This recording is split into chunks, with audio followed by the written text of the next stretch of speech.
correct in that assumption. The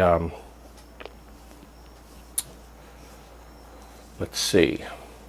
Tonight I want to cover a couple of things, but the first one is going to be the time-consuming one. So we've already gotten started a little bit on the late side here. I'm like 12 minutes late, but I want to do a test build. What I mean by a test build is I have a bunch of parts, including a case that I've never opened up.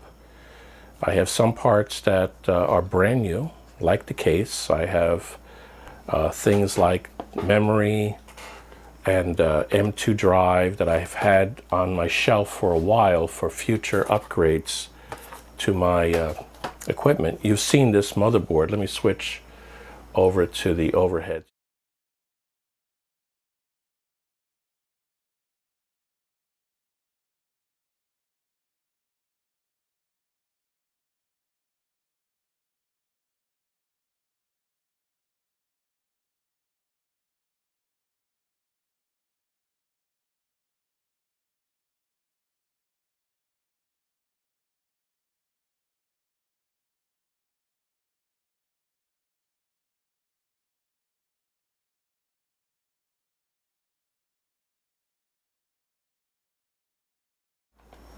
This PC back over here.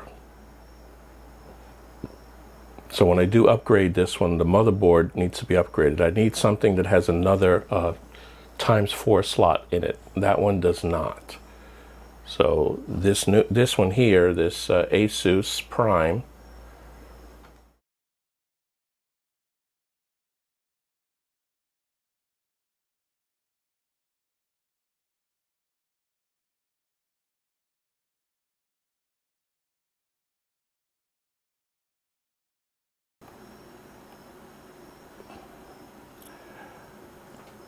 sorry about that.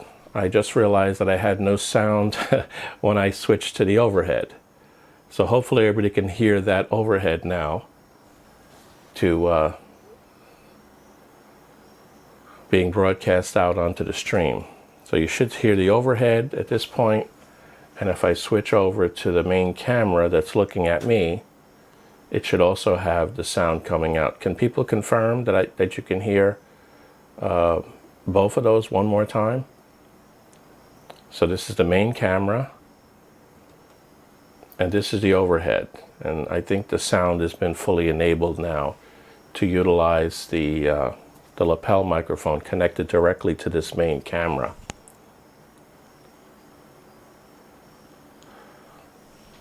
Okay, so as I was saying, I have some parts here that are brand new that I have not even opened up yet, like this 16 gig of 3600 megahertz memory. I have an M2 drive, a 1 terabyte M2 drive that I've never, hold it this way, that I've never tried using yet. It's been in the package ever since I purchased it. You've seen this motherboard before, and this motherboard was okay, all good on both scenes. Thank you, Jeremy. Thank you, Loretta. And this CPU was one that I pulled out of this PC. Let me switch back. This is the one that I pulled out of this PC when I upgraded it to a 5900X AMD.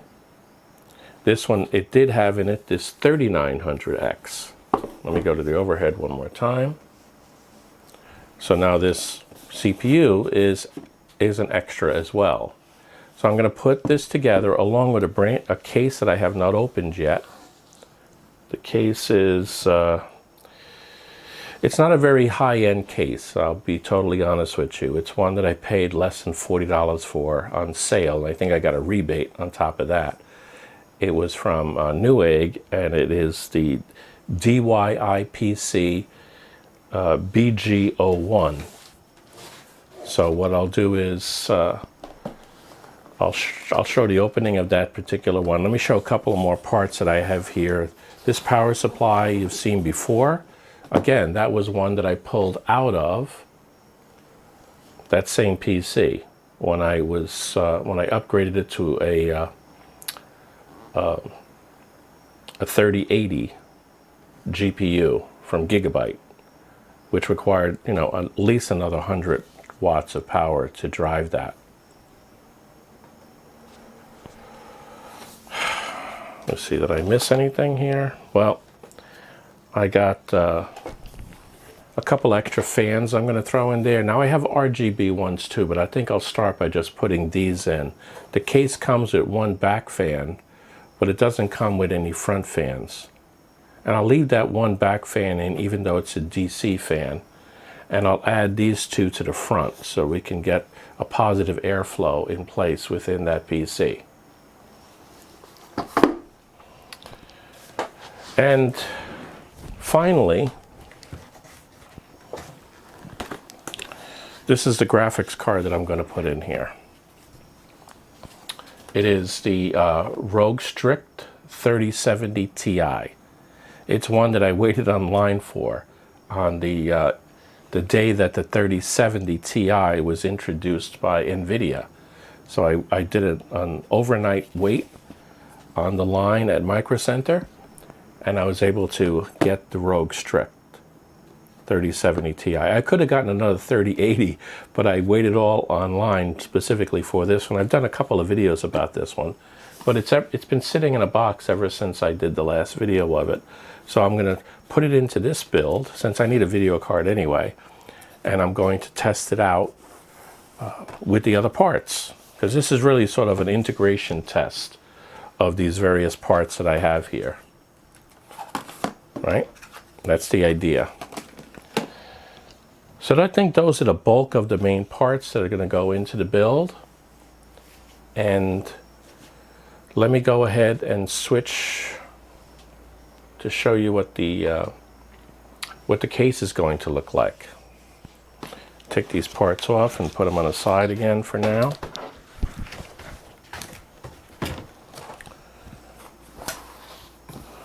And let me quickly open up the case. I'm not going to spend a lot of time on that. This is not meant to be a review of that case.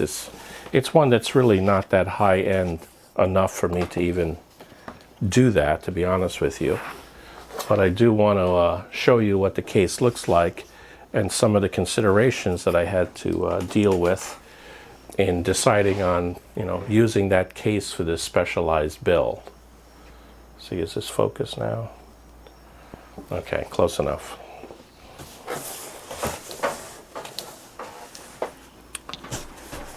Oh, here's the BG.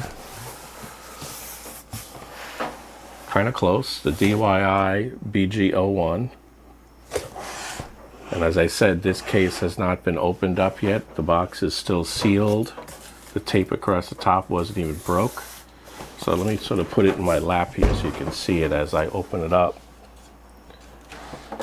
Get my little handy dandy little box opener here, or AKA my Swiss Army knife. And let's open this guy up. I've had this sitting in my basement for a while. As you may have noticed on previous videos that I did, I tend to, if I get a really good deal on a case or a power supply, I tend to go for it. Even though I don't need it immediately, I know eventually I could use it for something. Some of you may have remembered when I put out that poll on the PC that I'm still planning on doing, but it's sort of dependent upon some upgrades first. And that's the PC that I'm going to put together with some of the rather, you know, moderately high-end parts, and then try to see if I can sell it. The graphics card on that one will be my 3060 Ti STRIX. One of the first graphics cards that I got. So let me take this thing out of here.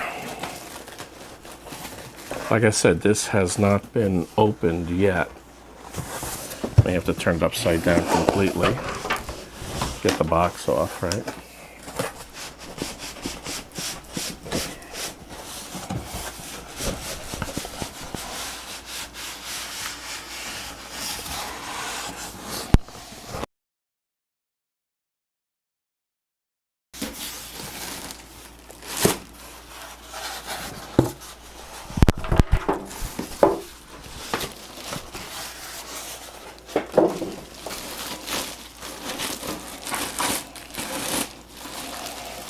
Where's the top and bottom? Okay.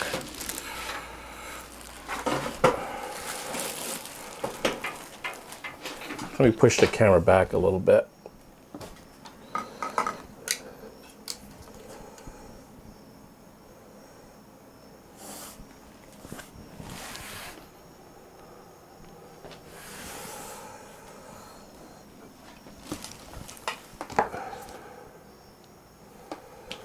I thought I disconnected it for a second, but no, that wasn't the case. But let me go back up here. So we have a little more room to deal with this here. Take this plastic off.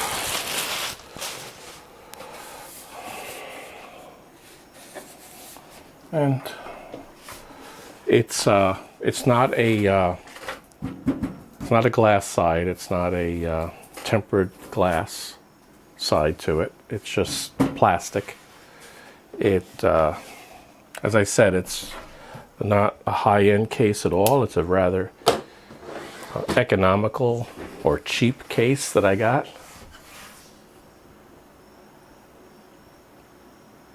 No, you didn't miss a lot, Catherine. I had all kinds of technical trouble with my sound to start it off. I was trying to use my new Corsair headset, and even though it looks like it's working in OBS, it doesn't produce any sound that's being transmitted out. So I have to play with this and maybe, offline do a couple of test streams in order to see that I get that to work. So I went through a lot of the parts that I'm going to use in this test build, and you'll see them as I'm putting it in as well. But I wanted to show the case really quick.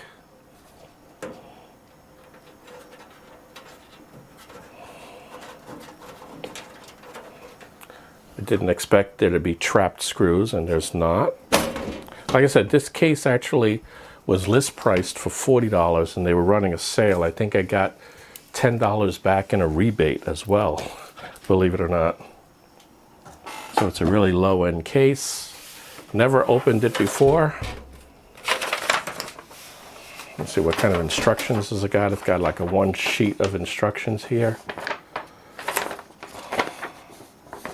Not a lot of information. That's what I expected.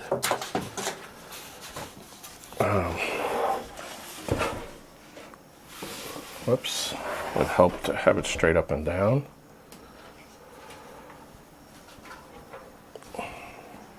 This is one of those that I got to use a screwdriver to get this off.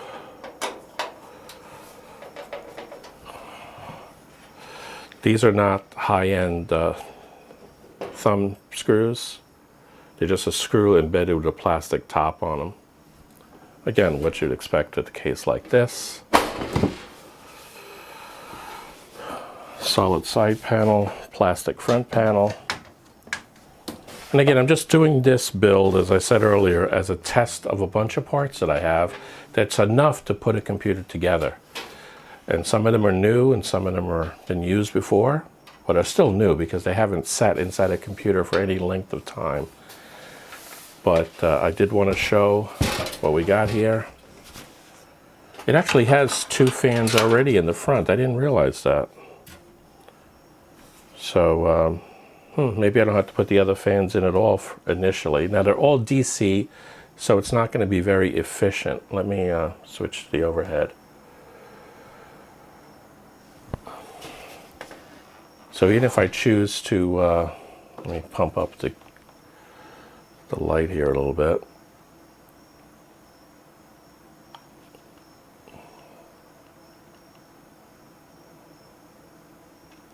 There we go. Get a little more light on the picture. So it has two fans in the front. They are low.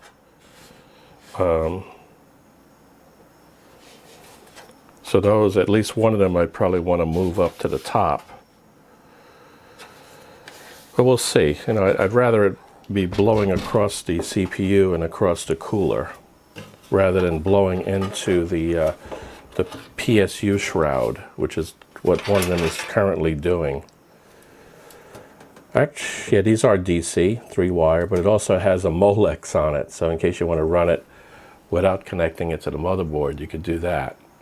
and they would run obviously at full speed if you did that. Of course, Catherine, I was saying that before, it was on sale. The list price was like $40, and they had it with free shipping. That's a big plus. And they also had a $10 rebate that I got from this company, so it only cost me $30 plus tax. You know, they do hit us with sales tax, right? New York sales tax, which is pretty hefty, like 8.75%. And of course, this case has the standard cheap I/O blocks. Once you take these out, you can't put them back again. So it looks like it has one where you can remove it right on the top there. I don't see any, well, maybe I didn't get to it yet. Yeah, it looks like there is something over here. It's got a two 5.25-inch bays. And these are where all the screws are. So the cable tied to this, right?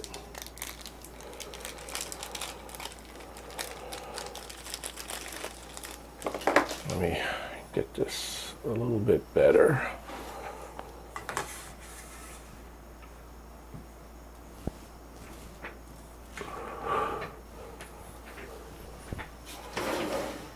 Yeah, that's a little bit better. That way we can see into it a little bit better here. 19%. Switzerland, well, Switzerland's still lower than New York, but that's high. I'm surprised for Europe. Well, Europe tends to be high, right? They have a lot of things they got to pay for. But compared to a lot of the other states, 8.75% is pretty hefty for us. So that's something that to keep in mind anyway. Just disconnecting this to see what we got here in terms of the cables. What is this Molex powering? I guess that's the fan? No. There's no RGB in the front, is there? No, that's not the fan. These two fans are there, but it's got a separate Molex going to the front panel. Let me see if I can get this thing off. See what it looks like.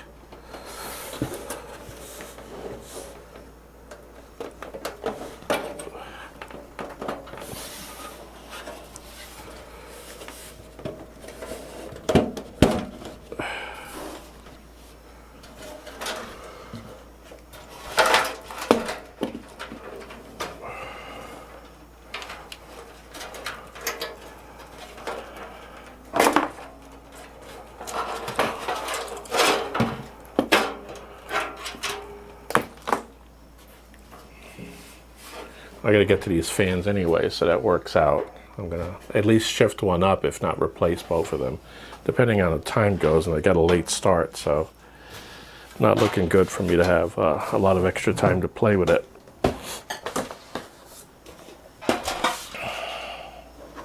Put that back over there. So what is this Molex going for? This Molex.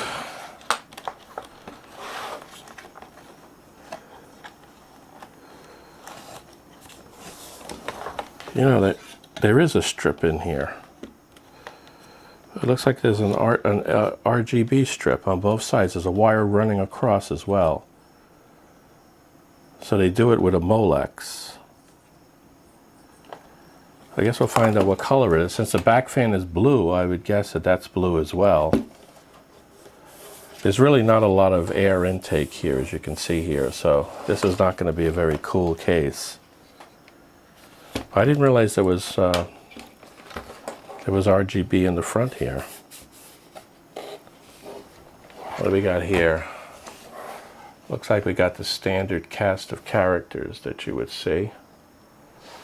We've got the regular, the mic, the headset, or speakers, USB 2.0, two of them, and one USB 3.0, a power on switch, looks like a power on LED, a hard drive LED, and a reset switch. So except for the fact that it's got two USB 2.0s in the front, which is sort of disappointing. It's not as bad as I would have thought it was going to be. Of course, you got a USB 3.0 that can support two of them. They wind up using it for only one because there's only one there. Okay, just wanted to find out what that looked like. I will deal with that in a little bit.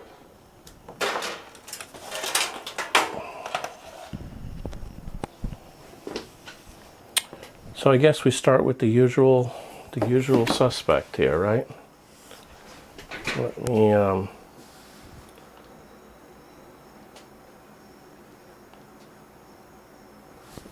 zoom in a little bit here. Take the motherboard out. Oops.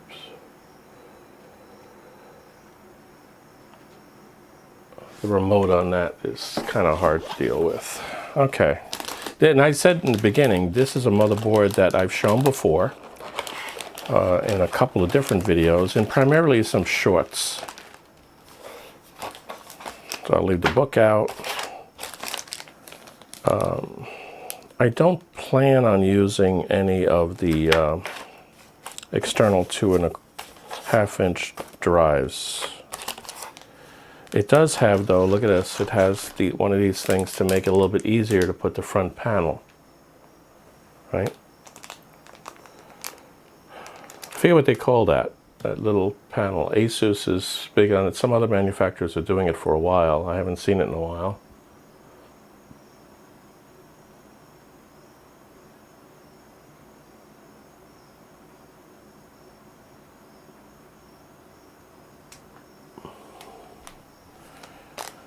Okay, I'll close this up for now.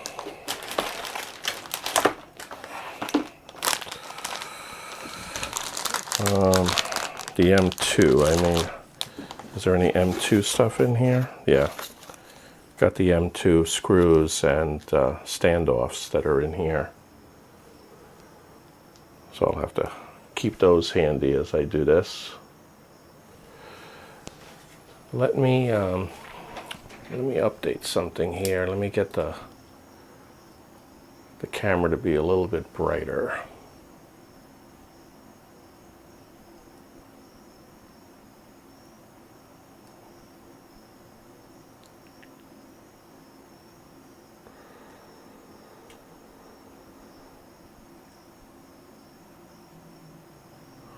Let's see, how's that look?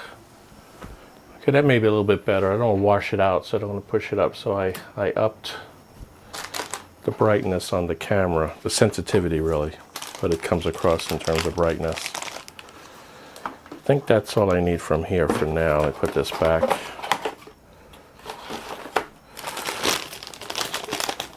Now this is just a temporary build. This build is not going to be around long, because once I need some of these parts, I'm going to take them out of this PC. But I do want to get it all together and working as a single PC if I can.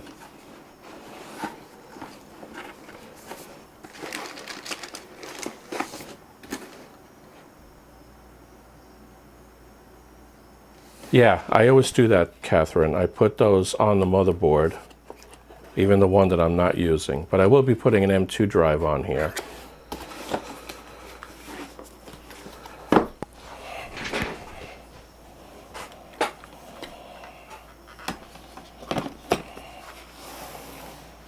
Okay.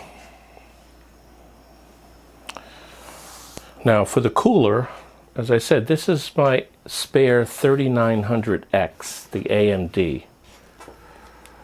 And it used to be in this PC back here.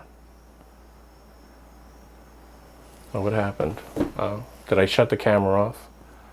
That's not good. Sorry about that.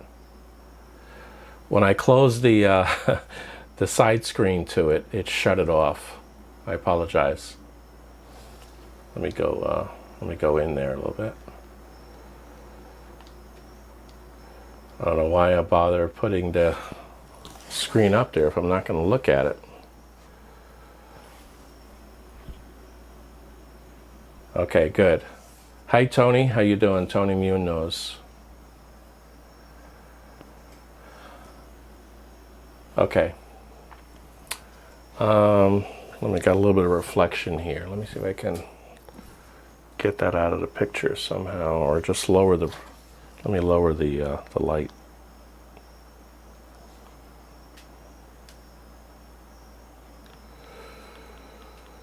See if I can get that down. I went ahead and upped the camera, and now I'm lowering the light, so I don't know which is better.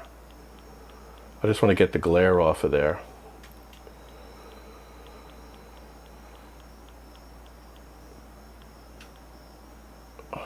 Almost as low as it can go. Okay. You're going to be disappointed, Catherine. I'm not going to use the high-end thermal paste on this one. This is a temporary one that came with one of my coolers. It is the standard Arctic Silver. It's not the MX4. But for a temporary one, this is good enough. This is not going to even be running, you know, for more than a few minutes at a time while I do some initial testing. So let me take the CPU out of its box here. And as I was about to say, the cooler that I'm going to use is the standard AMD raised prism cooler. And this has been used before, so it's not new. So there's no thermal paste on it. So I already know that. So that's why I made sure I had the thermal paste handy as I come in here. And as you can see here, there's no thermal paste on the bottom of this CPU, on the bottom of this cooler. I'll leave this out for now over there, and I'll put the rest of the stuff back in.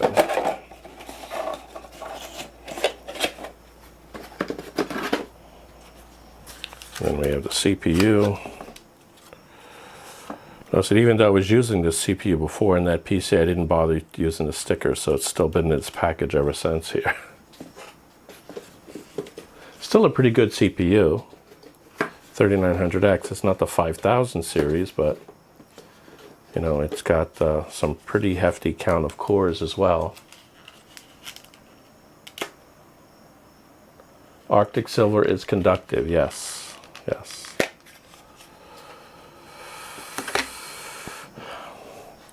So I guess the first thing we'll do is we'll put the CPU in. Let me open up the latch. All right. Make sure that the little gold arrow is in the right position here. There's the gold arrow on this corner here. And it's got to match up with the arrow that's over here. And always, the Ryzen always is going to be oriented that way, so we can just take it and drop it in a socket here like this.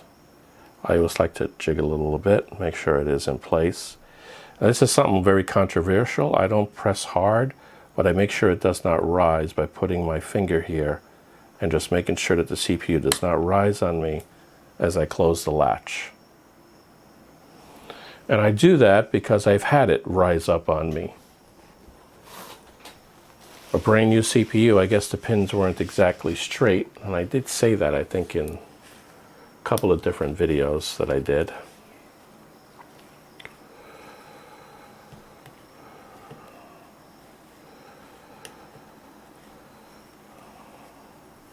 I'm going to clean the clean it with isopropyl alcohol, 99%.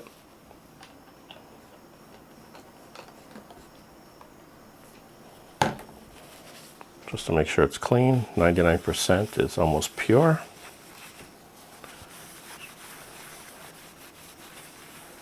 I made a little short on putting the CPU in a Ryzen, and I got so many comments that my fingers are going to mess it up. I said, I don't put the cooler on until I clean it anyway. The same thing for this. I'm going to even cleaned the cooler itself to make sure it's still clean. You know, I don't mess around with that. I want to make sure that there's no residual anything on here.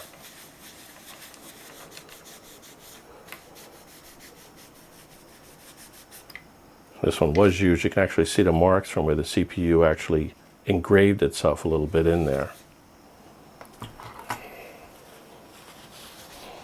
Strong stuff. Okay.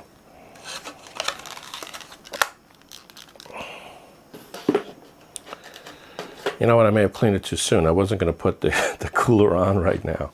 A little bit out of order of what I wanted to do, but so I may clean it again. What I really wanted to do at this point was take care of the other things that have to be taken care of with this. Let's see, can I zoom in here? Yeah. Still a little bit of a glossiness. You can't really read the CPU unless, there we go. Get the glare out, then you can see what the Ryzen is. And it's, if you look at it carefully, it's a Ryzen 9 3900X. So what I'll do now is I'll put the M2 drive in, and I've never opened this up, this M2 cooler, because I never put an M2 drive on this motherboard. It's another reason I wanted to do this test build. There were things that I didn't try yet. Let me get a small screwdriver. Relatively speaking, a small screwdriver.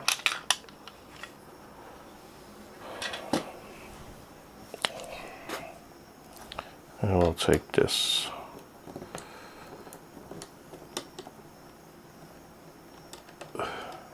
And I will put the extra one over here, Catherine. Feels like they're captured, so let me, Yep, they put captured screws on here.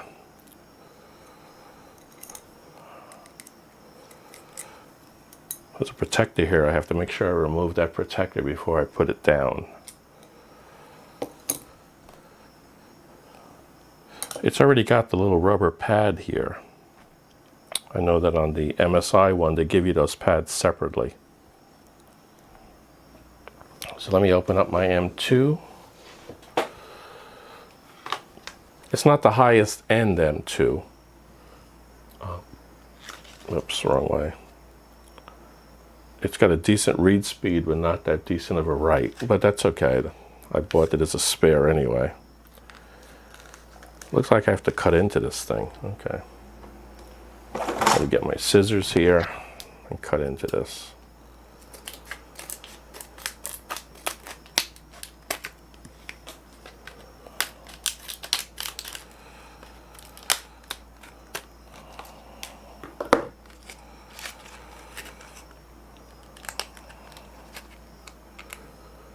How's it going? Everybody can see everything okay and hear okay? Take that out of there. Just double checking. It should be that one there. Yep, that's the one. And over here, the same thing. It's going to be this one right here. So I'll put it at an angle, like 30 to 40 degrees. Make sure it sinks into the socket. The lands on the M2 sink in. Like that. You know what I didn't do?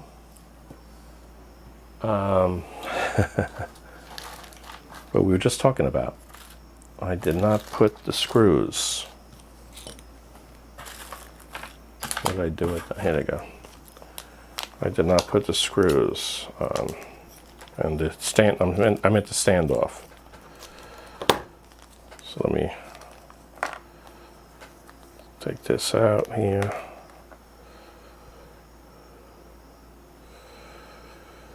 Let me take this out again.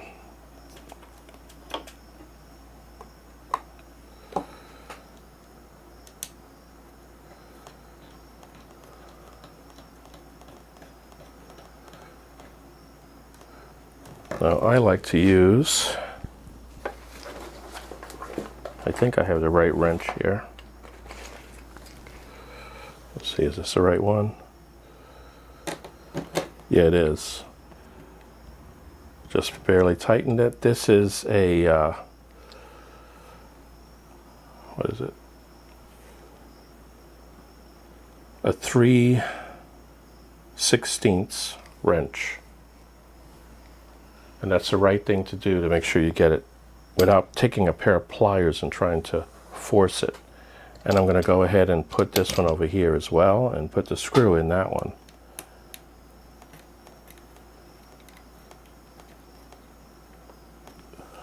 Right. Just snug. And then I will take, I believe that's a, yeah, that is.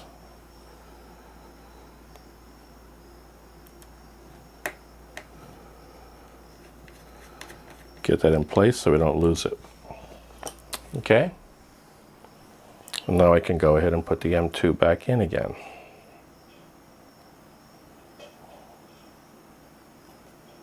Yeah, the lands have disappeared into the socket, and now I can push it straight down. It's got a little collar on it, so you got to make sure that the PCB board from the M2 fall on that collar, right? And the same thing. Got a magnetic screwdriver.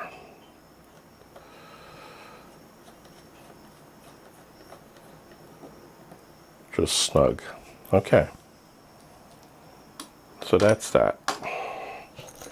Now I can go ahead and remove this plastic protector from the heat shrink. This is stainless steel. It really is. I was surprised. It's not just aluminum. That's pretty good.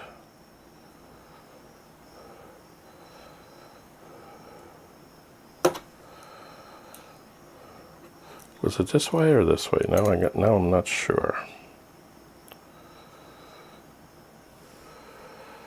Let me look at the box. Which way was it?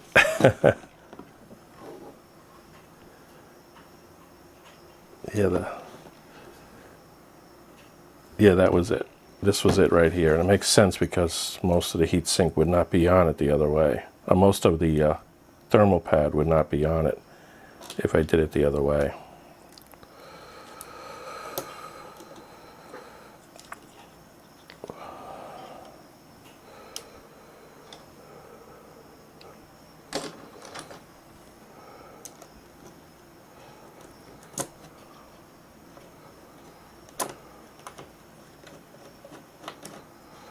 Did I get it in there? Not yet.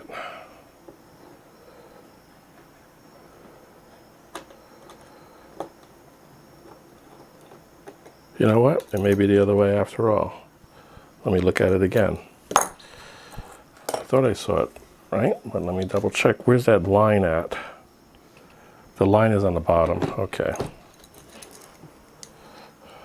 So these lines are on the bottom. So they have to, it goes in this way.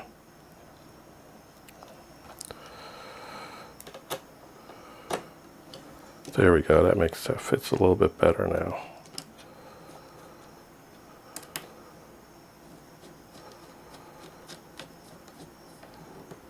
Tighten that up. So now we have a heat sink on that one. Okay.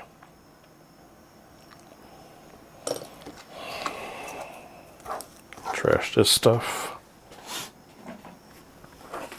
That I save. I guess now the memory. How are we doing? Anybody have any questions or see me do something silly here? Let me know. Whoop, it's got a little security thing in here. There we go. Tamper, not a tamper proof, but a tamper ID. That way they know I opened it. Oh, it comes with a little sticker. T-Force. Somebody I used to watch, and Catherine knows who I'm talking about, used to say you put these stickers on, it makes everything run faster. I don't know. Got it upside down. There it is.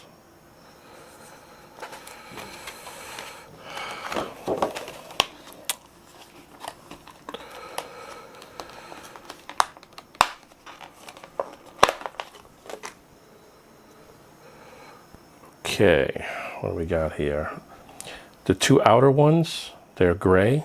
That's where the memory would go if you only have two DIMM chips, which is what I have. Right, let me get it in camera here.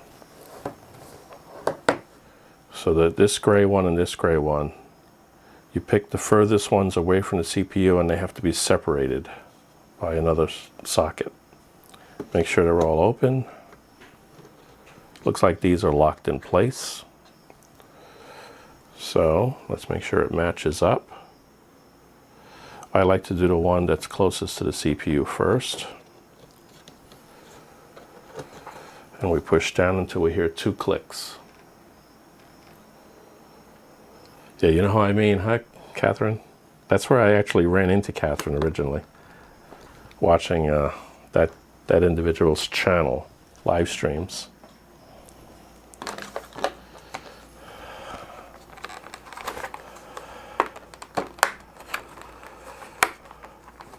I mean, I mostly agreed with him on a lot of things, but he was a lot more stubborn than I am, and I consider myself stubborn, so that says a lot. But I won't go into making names. He's done well for himself. Again, we'll put this one in this. I got enough problems without having people mad at me for no reason.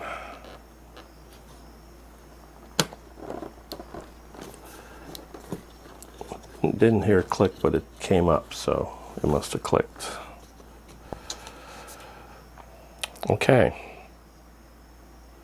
I think now it's time for the cooler, right?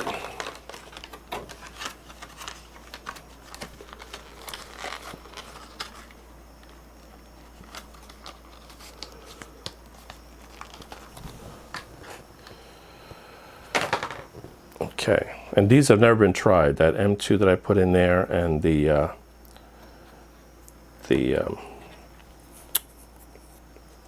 push this down, down. The M2 of that drive and this memory has been in the package from the time I got it, so it's never been tested before. Okay, now I'm gonna be very careful to just put enough of this Arctic silver that's needed and no more.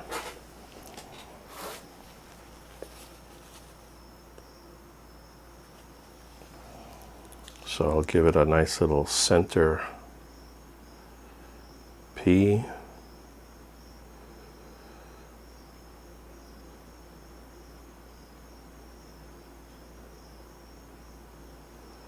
There we go.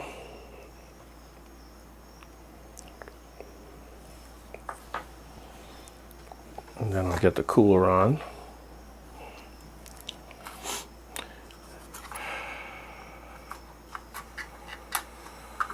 I actually made a short on doing this too, as I recall.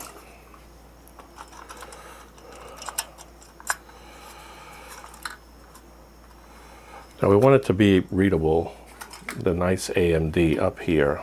I would prefer to have that latch on the other side, but I'm not going to take it apart. So what I'll do is make sure this latch has to go up like this. Yeah, when I'm locking it in place, it'll go up like that to make it tighter. Right?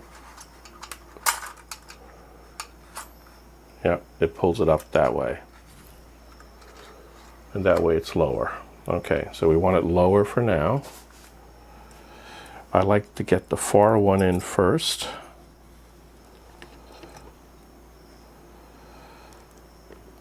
And again, these little clips here, they go into the brace brackets that are on the motherboard next to the CPU. I helped Louis Rossman with a document for community to teach people electronic basics. I helped with formatting. I guess he is, yeah. You help a lot of people, Catherine.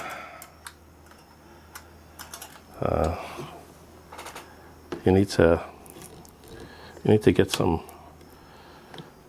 funds out of that, I think. That's just my opinion. So I got that one in, and then I'll come down on top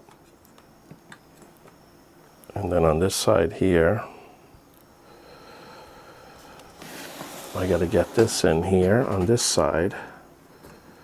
So we got to sort of pull it over and push it down in place.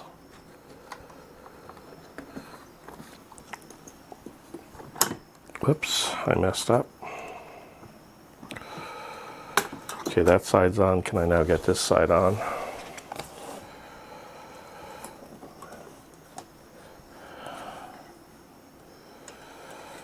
Okay, let's get this on. There, it's locked in place now on that. Now I just have to take this bracket and bring it up. Whoops, it was locked in place. Even with all these lights, I'm not seeing this right. There we go.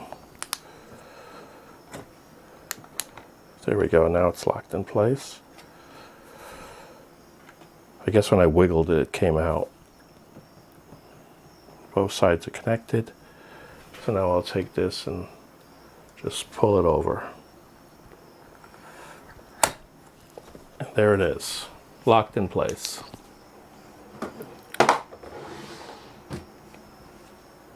Yeah, I know. You're great at helping people, Catherine. Yeah, absolutely you are.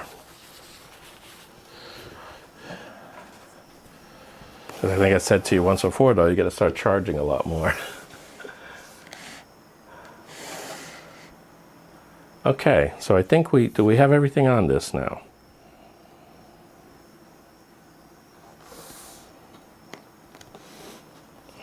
I think we do. Let me put this away. Did I miss anything, Catherine? I don't think I did. Got that. Like I said, this has been used before. It does work. This is RGB. Let me get the cables on now. So this thing here has two little ports that are covered with little rubber grommets on this side. And one of them is RGB and one is a USB, as I recall. Yeah, where's the cable at? It's in this other package here. So I want the RGB one. I don't want the USB. And this is meant to go into like a USB 2.0 connector on the motherboard. So you can control that with certain motherboards and the applicable software to it. But I'm just going to use the regular RGB. I have these connectors on this board.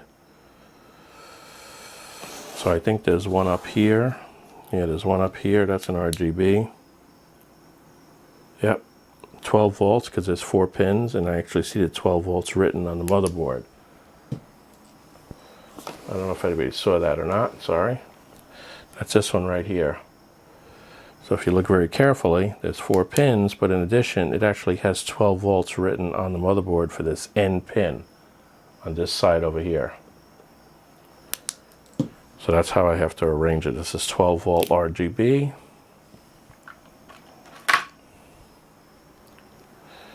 And I got to get this guy into that little grommet hole first, though.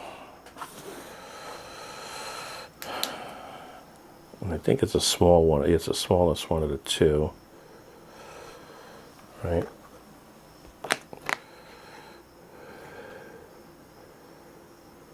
Actually, no. It looks like it's the bigger one. Yeah, it's a bigger one. Yep, because it has 4 pins. The other one only has 3. So it slips right in there until it locks in place. Be careful with these. They pull out very easily. So I will save these little rubber grommets. I like to take them and connect them up with the tape over here. That way I have them available to me when I need to use them again. They'll just stay with the cooler accessories that I didn't use. Like that. That's the way I like to do it anyway. Put them onto the little rubber band, little scotch tape that's there. And then we got two connectors we got to do. We got the RGB one. You see the little arrow there, right? If you can see it or not. Anyway, there's an arrow right here on this side that's pointing down. That's the 12 volts. The motherboard said that that 12 volts was the one all the way to the right. So it's got to go this way.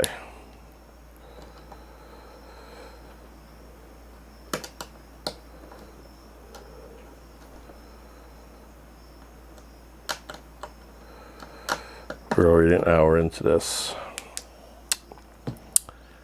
And then we have the regular fan, CPU fan, 4-pin. We got to find the one that belongs to the CPU. There's two of them there. And it looks like it's CPU fan and AIO pump across the top. And I guess that's a regular case fan there. Let me double check this.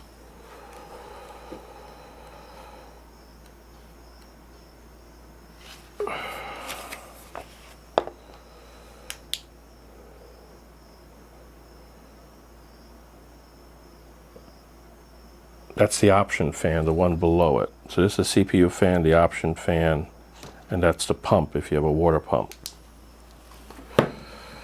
So the one that we want to plug this into is right here.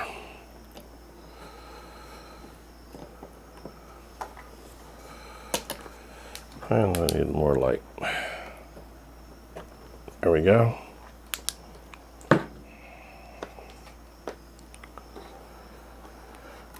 I'll put a couple of small cable ties on there so they don't get in the way.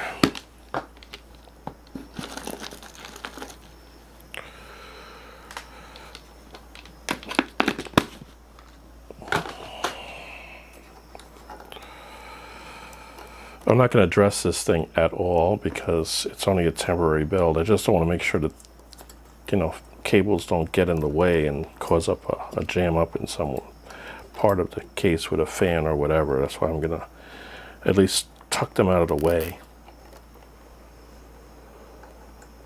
The lower one, rubbish at explaining.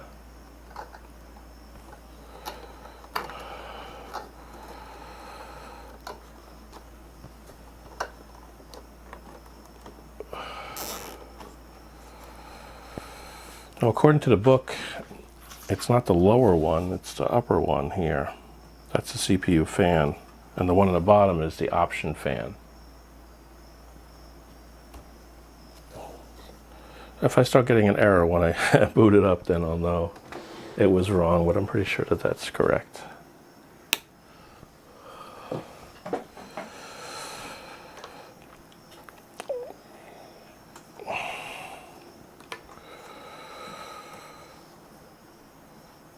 Again, I'm just trying to keep this stuff out of the way so that it doesn't cause a jam up anywhere on anything. So I'm just tucking it.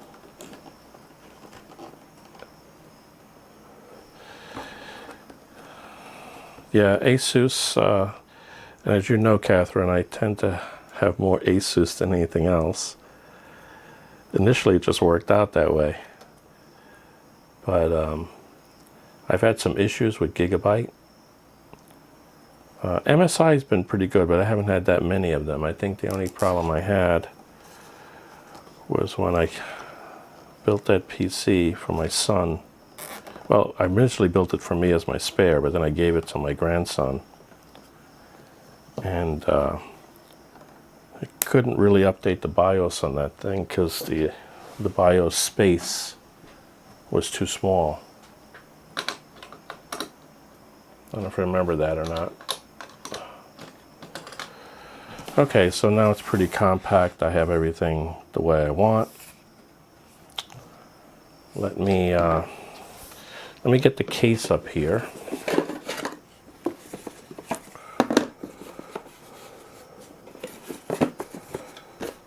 Put this stuff away so I don't lose it.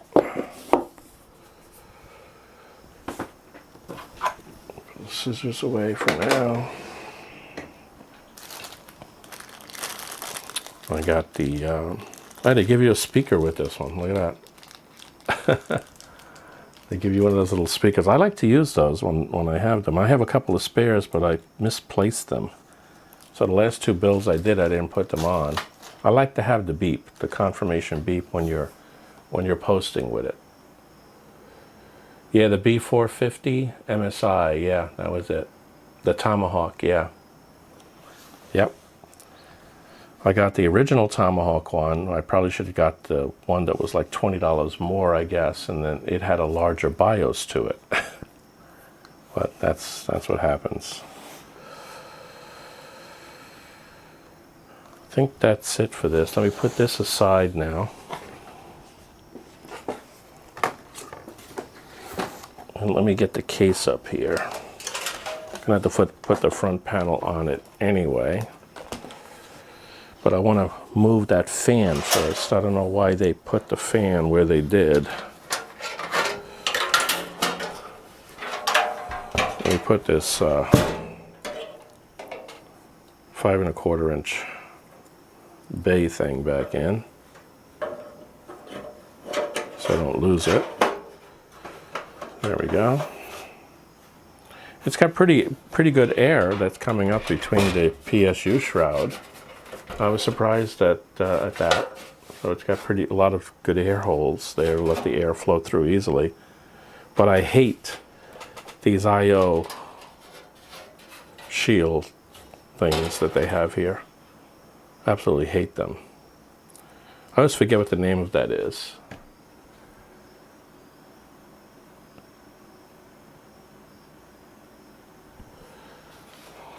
But the back fan, by the way, is a blue fan. You can sort of see the blue tint in it. It's not full RGB, it's only blue. That's why they don't give you a cable to change it. I'm going to leave the DC fans on it for now. However, I do want to move this one fan that's stuck down in the bottom here, if I can get it out, which should be able to. There seems to be pretty good room on that. I'm going to move that one to the top. Okay.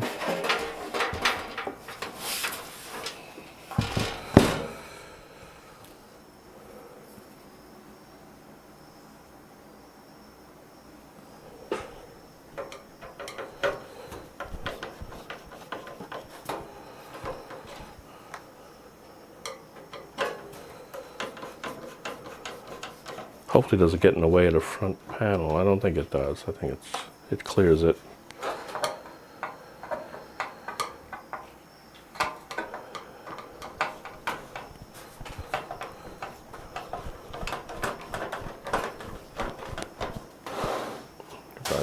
Can't see that. There we go.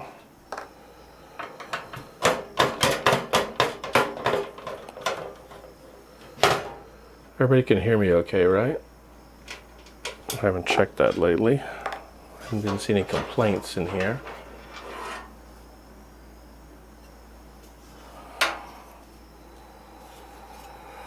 Yeah, I have a bunch of spares of those plates as well. Yeah, the low-end cases, we have to twist them off, and I'll do that before the motherboard is out. So I almost damaged the motherboard on my daughter's case. The first case I encountered that had those things that had to be twisted out. And after you have the motherboard in there, it's very risky to try to twist that stuff out. And I almost damaged the motherboard. That was not a good feeling. They are oriented right, so. Again, the concave end of the fans, for those who may not be aware, that's where the air will come out, right? It'll turn this way. Let's see, does this guy have arrows on it at all? A lot of them these days don't seem to have the arrows. Actually, it does. It has the arrows right there. So it says the air is going to come out the way we expect, this way. Oops, can't see that.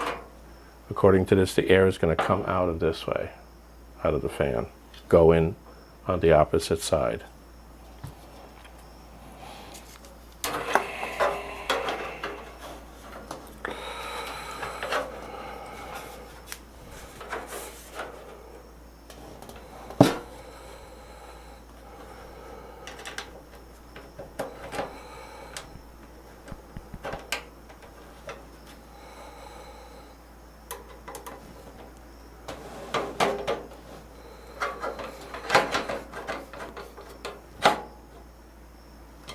should back it up a little bit.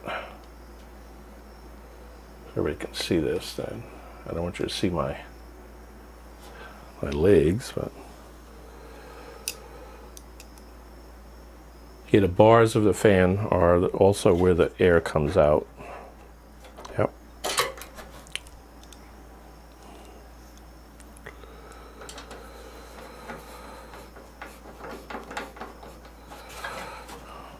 These fans don't have any rubber grommets on them either, so they're going to be prone to making a lot more noise when they vibrate. Again, a problem with a cheap case, right?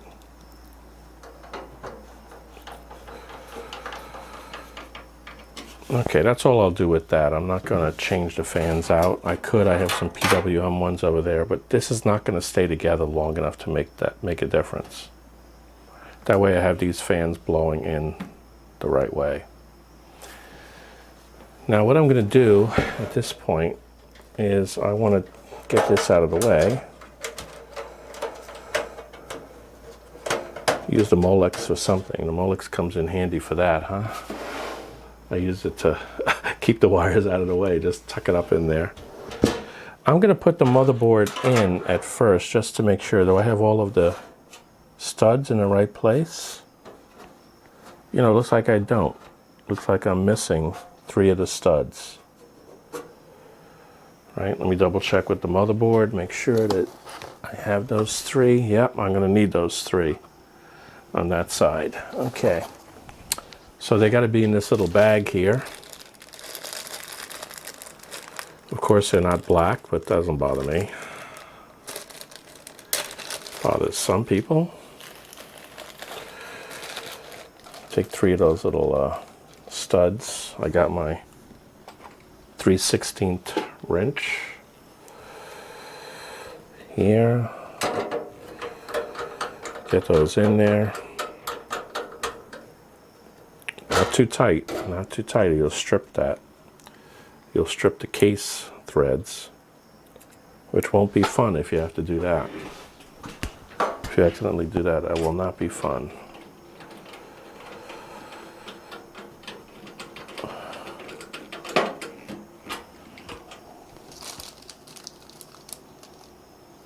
They gave like 3 extra studs. I don't see where they would go, but I guess just in case.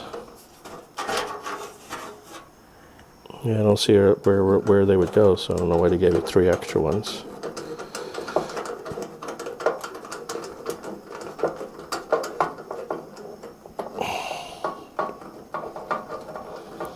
No rubber grommets, of course, cheap case, but it has a lot of tie downs here. I'm surprised how many tie downs there really are. So what I'm going to do is put the motherboard in and see which ones of these things I have to pull out. I can guess at it. I probably would guess pretty accurately, but I'd rather not guess. This one does have the I/O shield on the motherboard, so it makes it a little bit easier.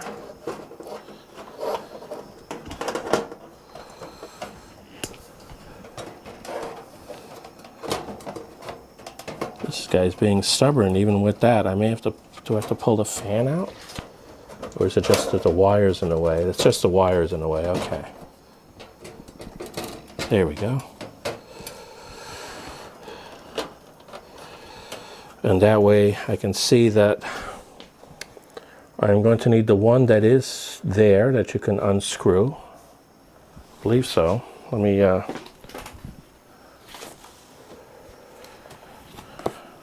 get the video card. Again, better to be sure than guess on things like that.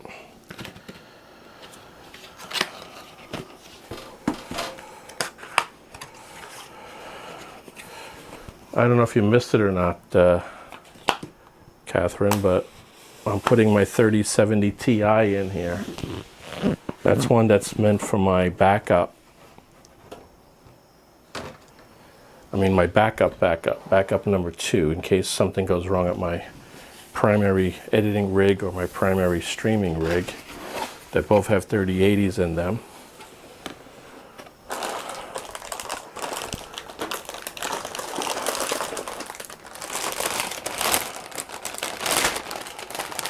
And I wanted to get the Rogue STRIX, so I went all out when I got this one, huh? That's a hefty GPU, right? Take this off, let's make sure.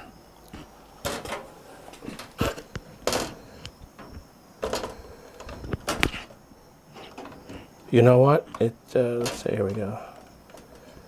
All the way up there.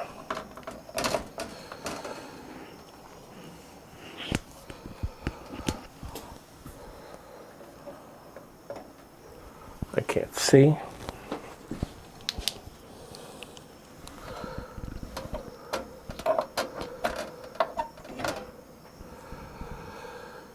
You know what? It's not that top one that they give you. It's the next two below it.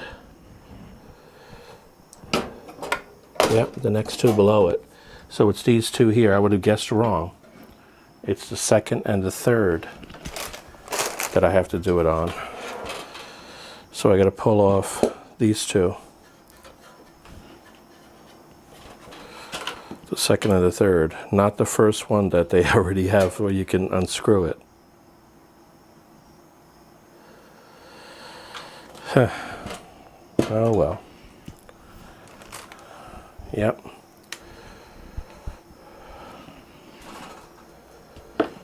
Double check this, make sure that I wasn't offset somehow.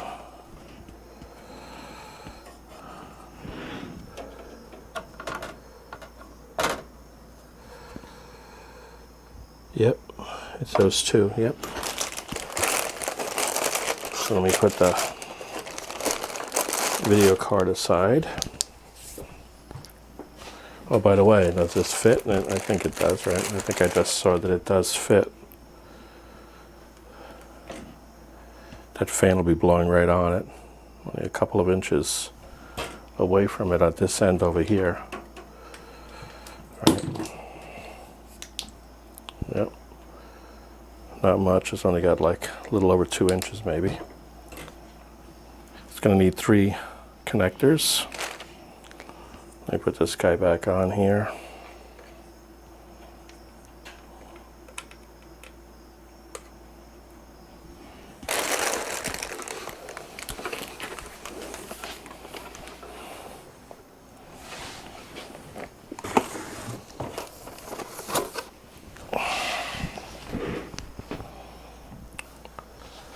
Okay, well I got the motherboard in there, but I want to take it out. Because I want to remove those two things without the motherboard in there.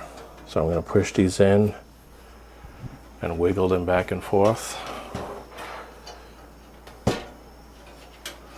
until they pop out, and then that's trash. And the second one as well. Take that, wiggle it back and forth. I do have spares.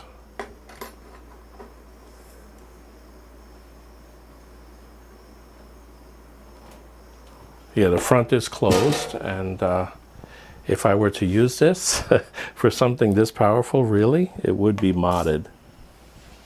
I would cut into the front of that and do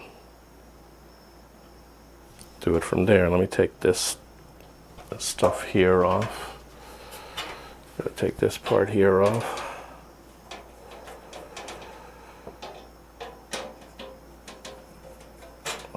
Well, I originally, as you may recall, I modded my 200R. I was not making YouTube videos back then, though, so I caught none of that on a video.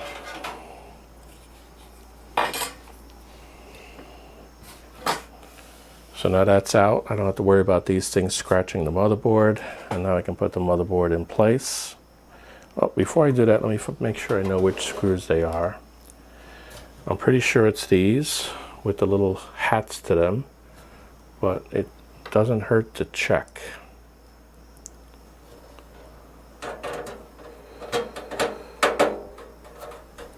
Yep, that's it. So I need 9 of those. 9 of the hat ones. That's 1, 2, 3,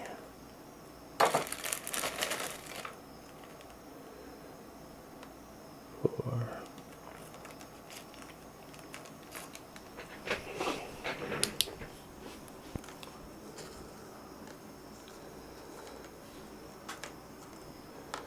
5,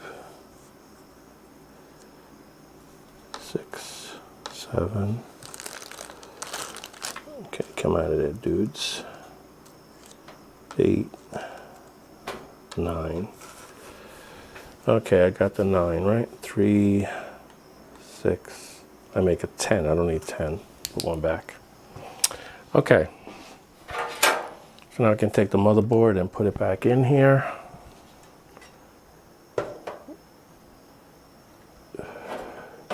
Well, before I do that, let me see something here. What does my space look like up there for the 12 volt cable? It looks like it's got some room there because I can go, this thing is up from the back a little bit. So there's a nice little hole here that I can take advantage of to get the 12 volt cable up in there. Okay, that's good. The CPU power, that is.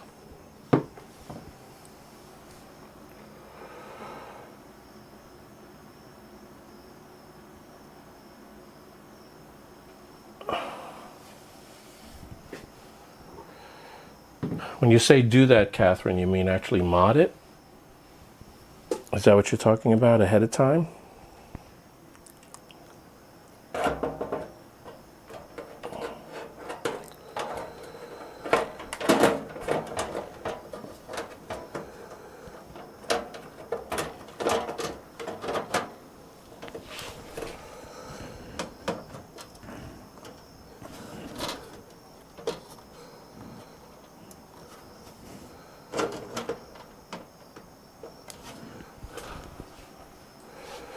What does the room look like up there? Yeah, I can get it through there. I can get the 12 volt through there. So you think I should just mod it and test it with this, but I don't think I'd ever use this case for a system like this. So I'll hold off because I may put something low end in it where it wouldn't matter as much. I have a couple of low-end motherboards that might be in search of a case sometime soon.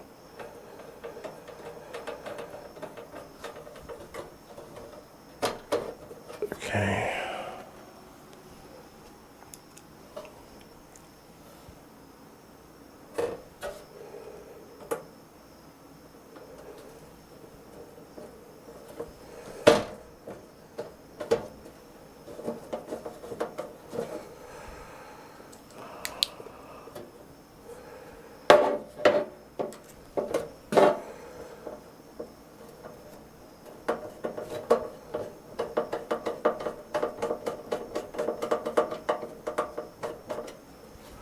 I don't screw all the way down on the motherboard screws until I have them all in. And once they're in a position, then I will go around and tighten them all down.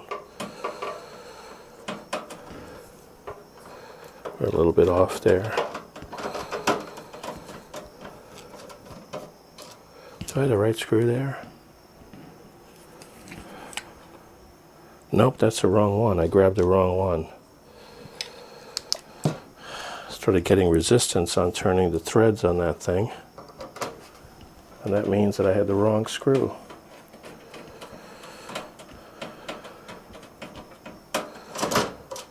I better have it around now, right? I still have the wrong one. You gotta be kidding me. What did I grab? There we go. I can't believe that. I grabbed two of the wrong ones.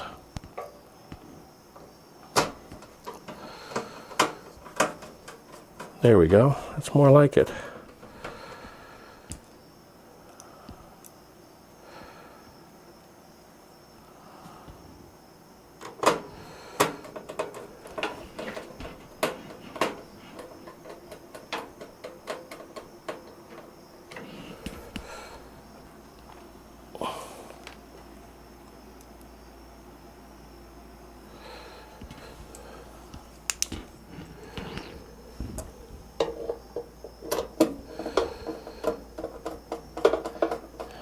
I guess you mean, Catherine, that for this case that mod is probably something that probably should be done by default, because there's no way that the amount of cooling that I need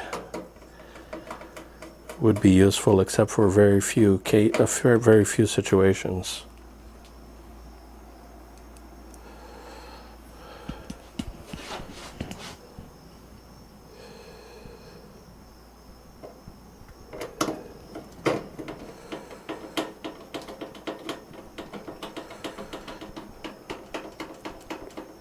I can't believe some of the builds I saw other people do, and they don't put all the screws in for the motherboard.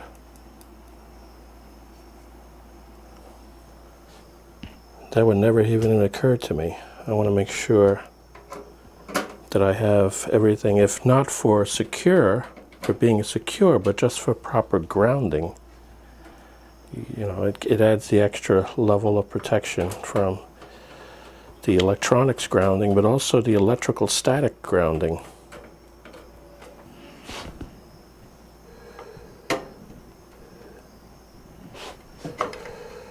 Sorry about my head, but I'm trying to get it done. It's a motherboard, so I go crisscross.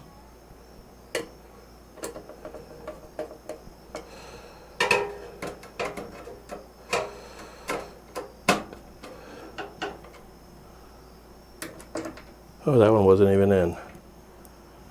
That's weird.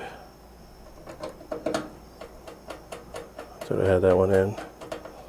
Didn't even have it in.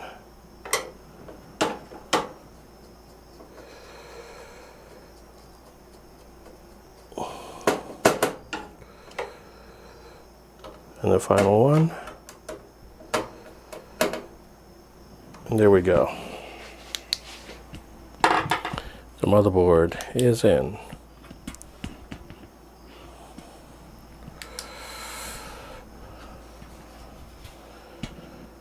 Okay. Let me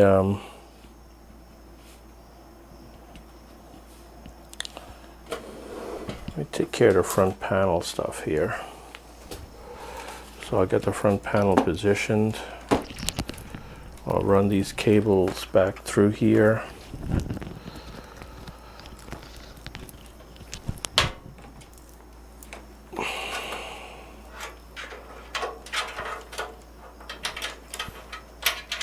This is where they came out of, I believe.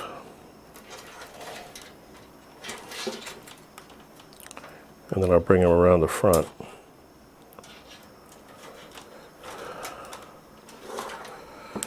Make sure I get them all in there.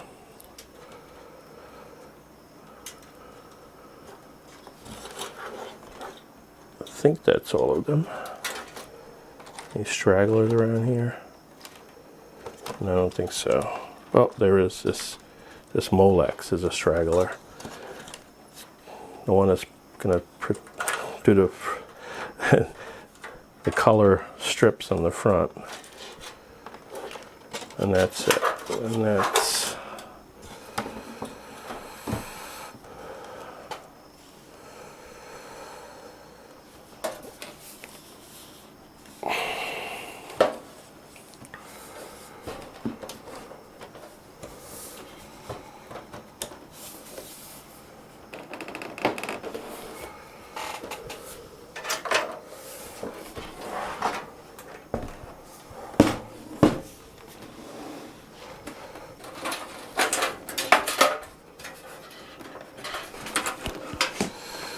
I wonder if I should come through this top hole, though.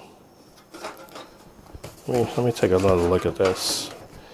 That may, if that's possible, can I get it up through here? I'd like to avoid any conflicts with this fan. Let me see if I can do that. Will all this stuff fit, though? No, that one does not fit. So that one does not fit.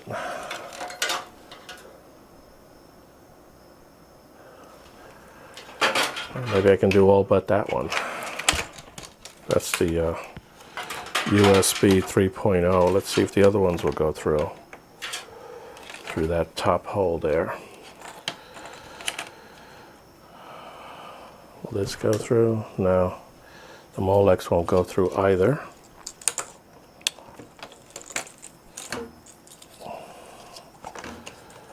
Let's see if the others will go through.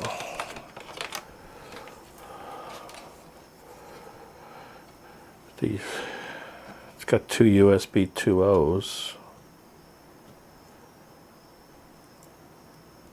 No, that's the HD audio and one USB 2.0. They look like they might go okay, yeah.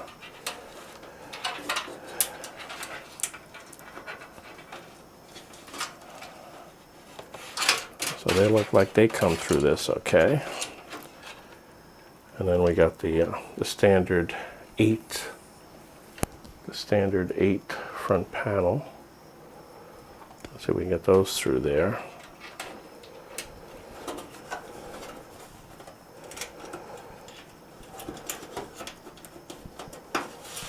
Did I get all 8? Yep, got all 8. Let's see if that closes.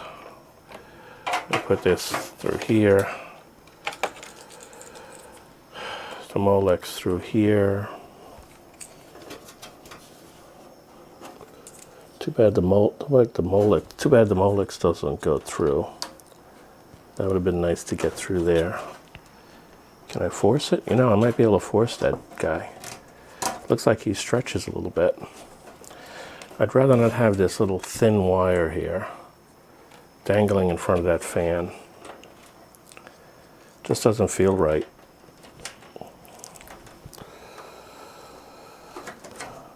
It goes through the bottom one, but easier than it goes through the top one.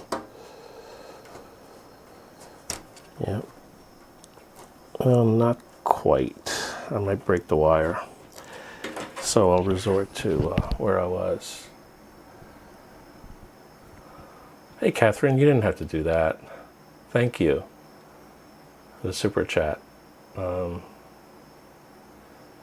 the top hole. Okay. How does this work?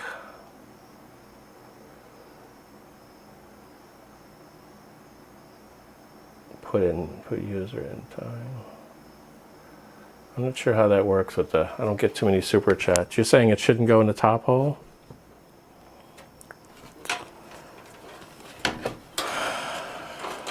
Let's see. Will that be a problem? Yeah, you're right. It's not going to work. I'll have to go through the second hole. Thank you. Thank you. What happened here? What did I do wrong?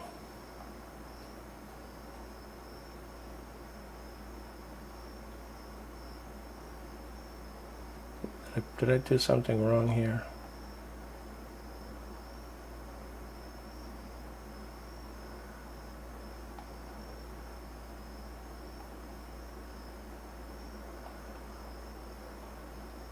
Oh gosh, I'm not sure what I did here.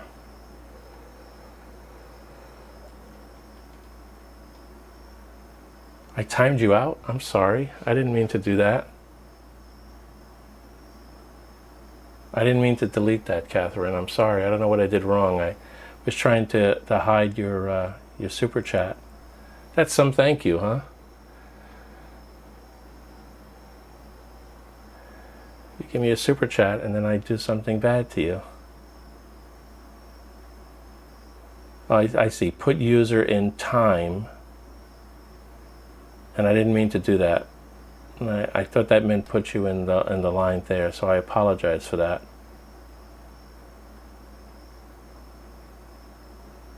I didn't want to do any of that stuff. So I'll just leave it alone for now. I'm not sure what to do at this point, so I'll just leave it. That's the safest thing to do. Well, sorry about that.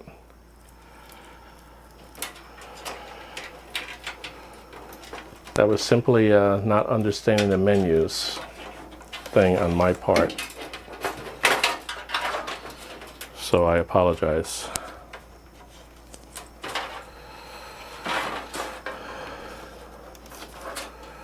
Well, hopefully that doesn't cause a problem when I put this in here.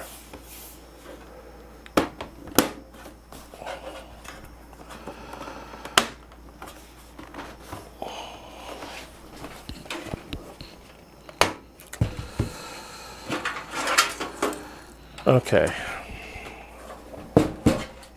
As long as I got these out, let me put these wires onto the Q stick that ASUS provides. Did you come back yet? And it says I was timed out. I deleted your message? No, I didn't mean to. Please let me know when you're back, Catherine. I didn't mean to do that.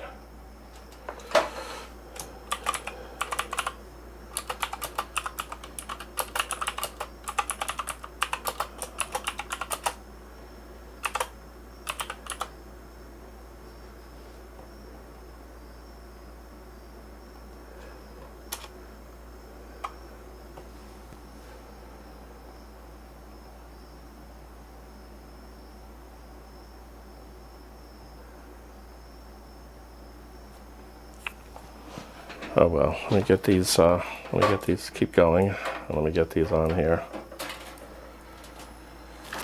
Put them onto this.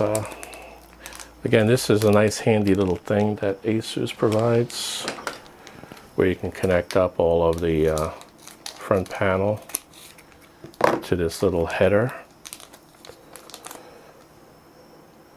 They're all labeled, and then you don't have to really worry about it. So what I'll do is I'll feed this in through the bottom here in the front where I think that's going to go.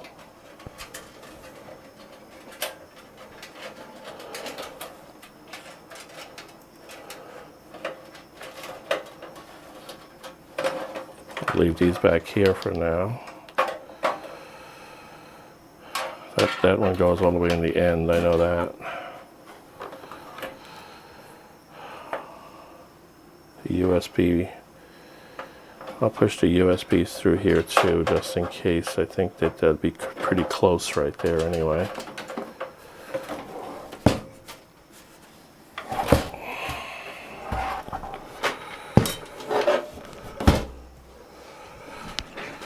Okay.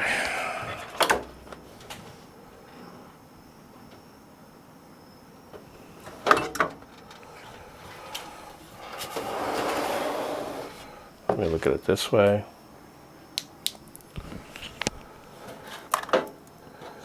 That's the front panel. There's a USB 3.0, USB 2.0, and the audio is back over here. So I'll start at the end and I'll put the audio in.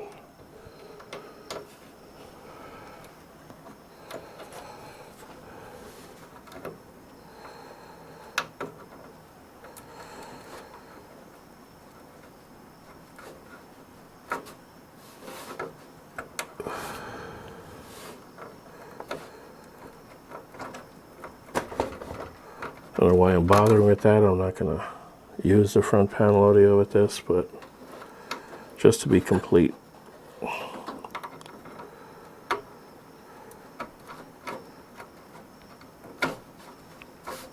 There we go.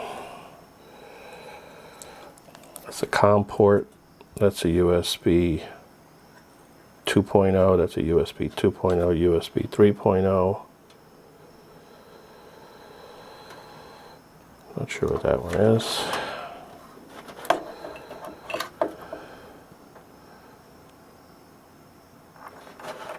Okay, that's good for now. Let me get these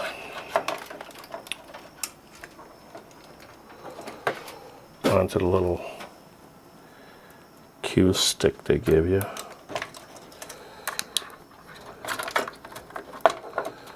Should be 8 of these, right? Okay, and we have it here.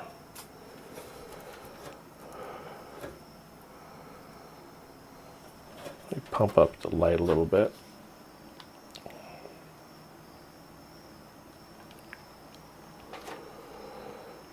No, Catherine. No, I just hit the wrong button. I'm so sorry. I feel terrible. I feel terrible. Just cranking up the light so I can read these things here a little bit better. Okay.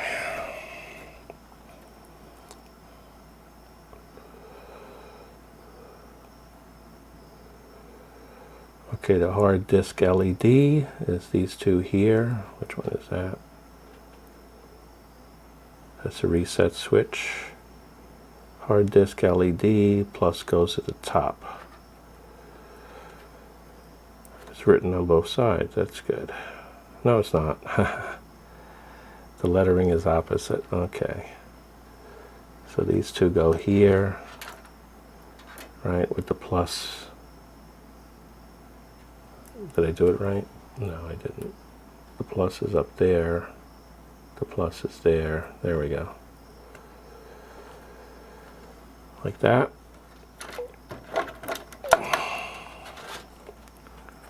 What is this? Reset switch.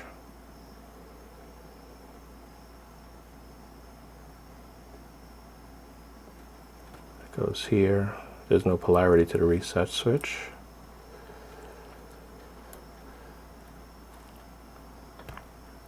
Like that. And then this one here, the power LED is there. That's the power switch. Let me put the power LED first. Where's plus and where's minus? Hard to see even with that. Plus is on the bottom.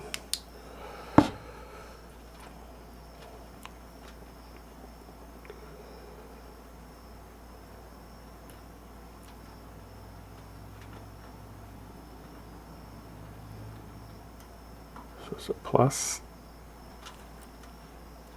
A pin pushed in. What the heck?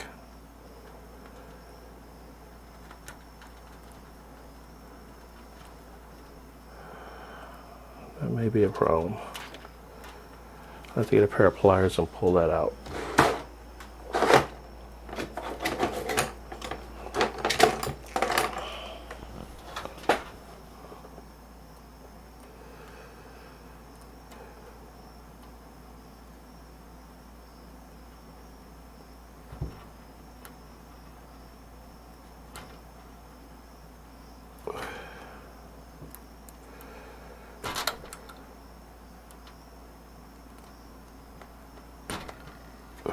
I don't know how that's going to work.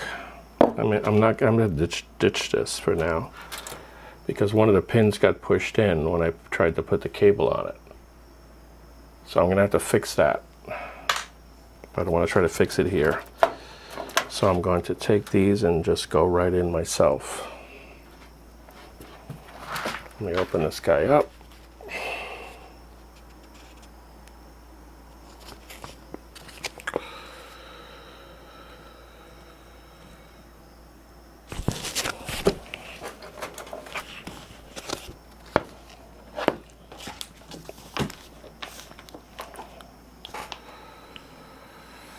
I could use it as a guide at least, maybe.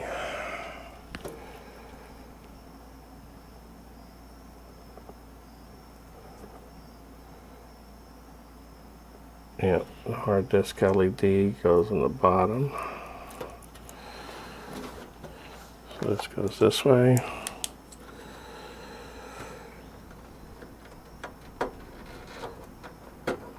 There. Then the next one, power LED. That's the two separate ones, the two little separate connectors.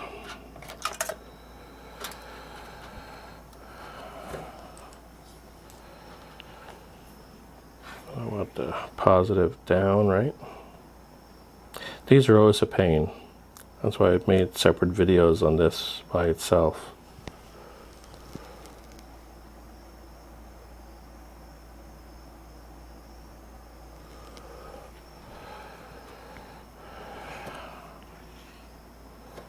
positive is on the bottom. Yeah, positive's on the bottom. So that's the one that pushed the pin in. I don't think it'll push the pin in on the motherboard though. Hope not.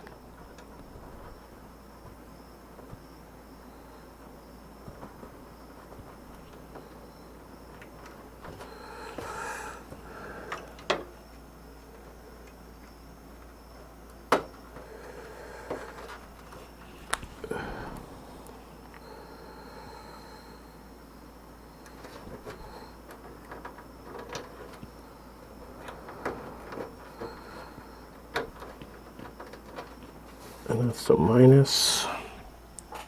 And right on the other side is the reset, right? And then the power switch. There's no polarity for those, which makes it a little bit easier. Which one is this? That's the power. We'll give me the reset first. That's in the back. Do the hard one first. The reset. And then the power. There we go. And then we'll put in the USB 3.0 right over there. And then we'll put this one into a USB 2.0. Two to choose from. I'll choose the one closest to the 3.0 so I can, if I'm cable managing this, that might make it a little bit easier.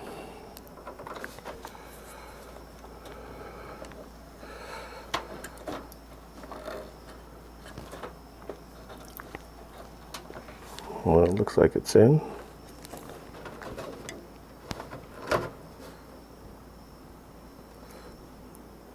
Double check the missing pin. Yeah, that's it.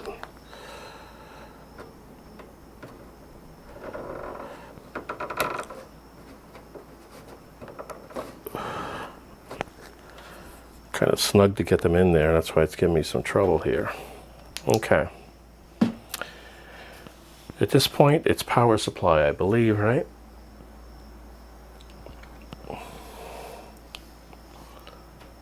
Well, I'm running late. I'm going to probably wind up going to 11, so I apologize. It's going to be a later one than usual. Now, the power supply that I'm going to use, as I showed before, is one that I've used before. That's the one that was in this PC over here behind me before I upgraded to a 3080.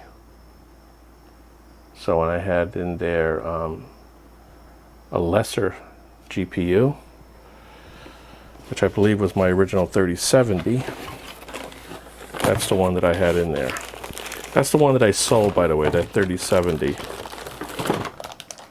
Not realizing I had sold it to a scalper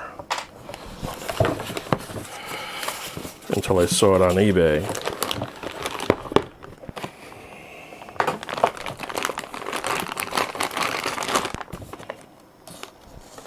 And get the screws. As I said many times, I always use the screws that come with the power supply. That way you know they're the right length. They're pretty much all 6-32, non-metric.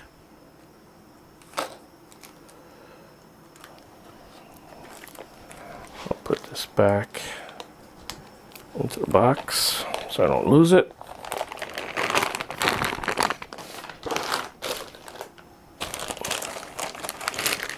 It looked kind of weird with a white power supply, but I wanted to check this one out anyway to make sure it's okay, because I do want to use this in an upcoming build. Turn it off,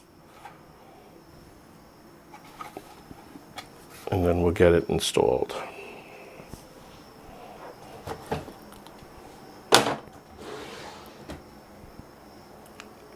Yeah, Scalper got it. He lied to me. He told me, gave me some sob story about how he gave his brother his GPU and he was hoping to get a 3000 series, and there was a whole line of baloney. He was on the line behind me waiting overnight. I think he was like 4 or 5 behind me, and that day that I got a 3080. That was my second 3080. He didn't get anything. They ran out of cards before they got to him.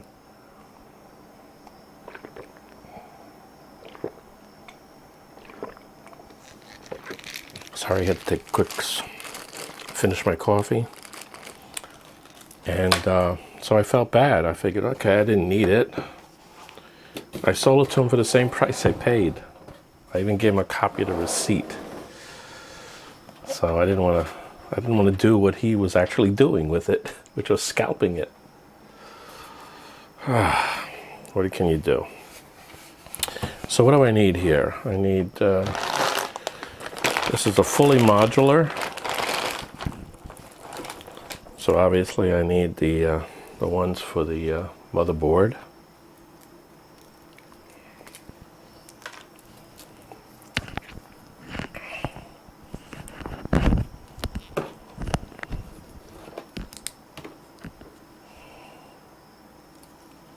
Yeah, I need these two.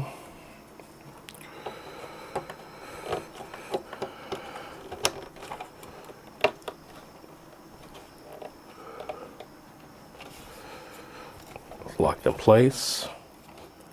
Then I need the CPU power. Where is that one? The 12 volts.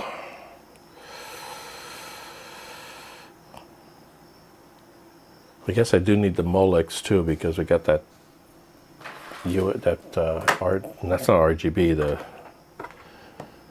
color strip on the front. I have no SATA, so I don't need that right now. I do have a need for this. You know what? I may have a problem.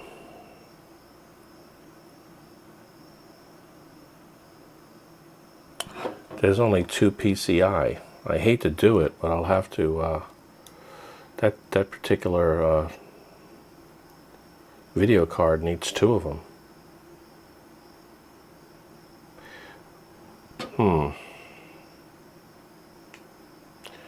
I guess I'll have to follow the pigtail over on one of them. I hate to do that, but that's what I guess I'll have to do temporarily.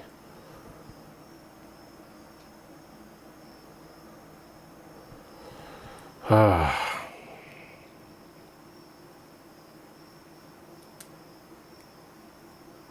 well. There's only 2 PCI in here. Oh no, it looks like there's 4. Where's the other ones?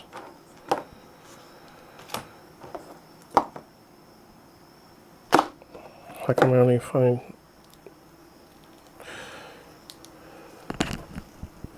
Why is there 4 there and I only got 2 cables?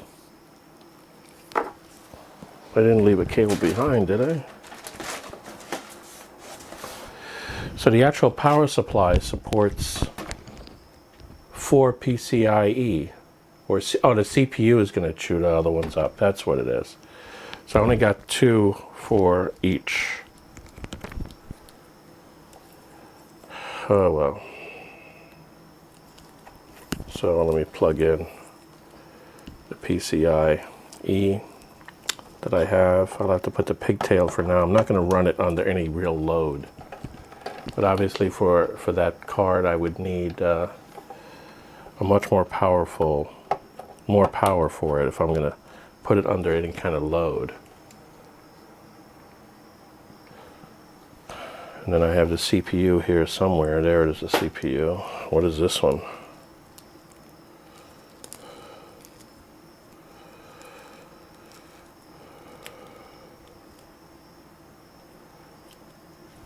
Here's that one.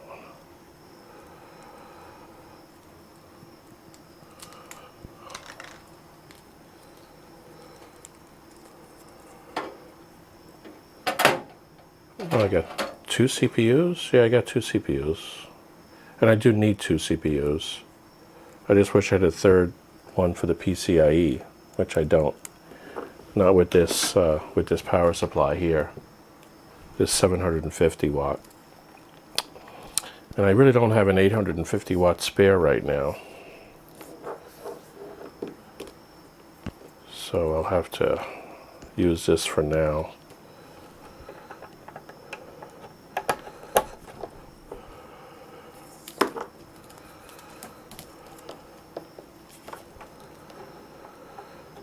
have to carry over one of the pigtails to the other connector. I hate drawing that much current from one, but I'm not going to put it under any kind of load. So that's, it's not the way I would set it up if I was going to really use this system. That's not the way I would set it up. Always remember to put that down. The thing has one of these cheap, I didn't even show this before. I didn't even notice it. It has one of these cheap little filters on the bottom of it that you got to get out of the bends in the case in order to get it off. Piece of garbage. Oh well. Again, this is not how it's going to stay.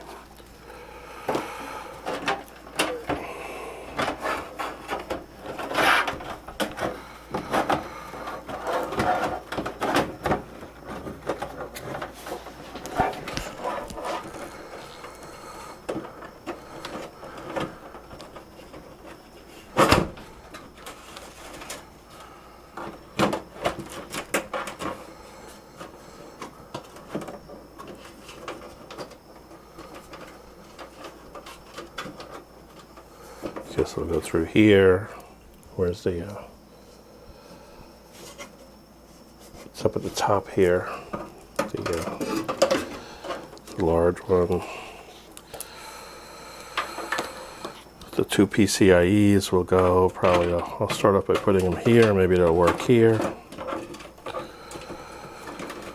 And then the two CPU ones are gonna go, whoops, sorry, hit the camera. Not good.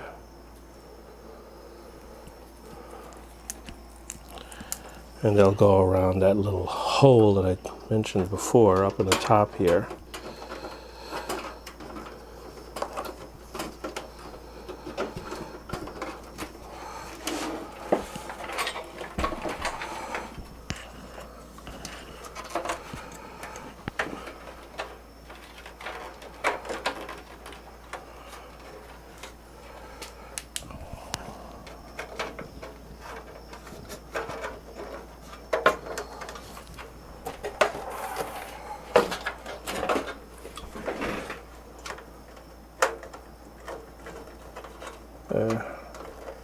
Have to maneuver those cables around to get them through.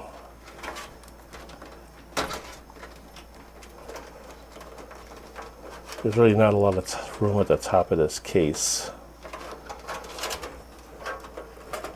I probably should have fed those through before I put the motherboard in, but I thought there was going to be enough room. I really did. Hopefully I don't have to pull it out again.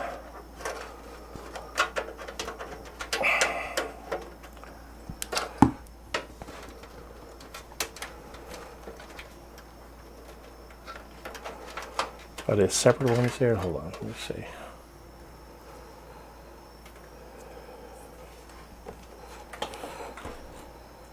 Well, that one's split. The other one is not. It's 8 pins. Let me just double check that I plugged them in the right place. I don't think I could have done that wrong. So one is a double wide. It's an 8 pin. I can still get to it.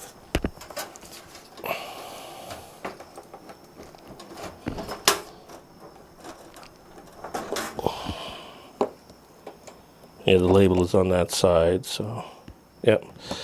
So I did have it in the right place. I just didn't want to take a chance. Right?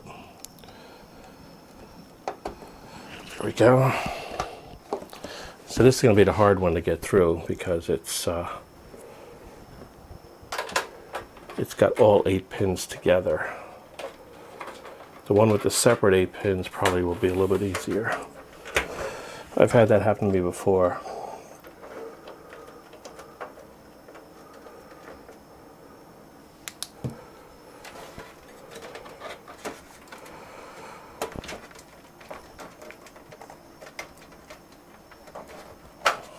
You can't see the grimaces on my face right now.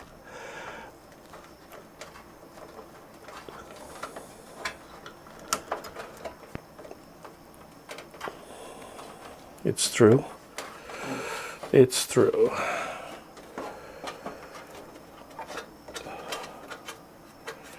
Okay, let me get the other one through that same little hole.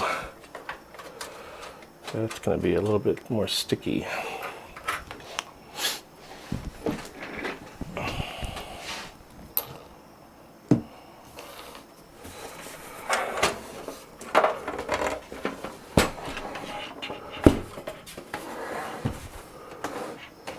See here, got it through with some finagling, but it wasn't easy. Now this one I got to get through, I think, 1 by 1, 4 by 4 that is. I don't need 4 of them, I don't need all 8 of them, but I would like to get all 8 through there.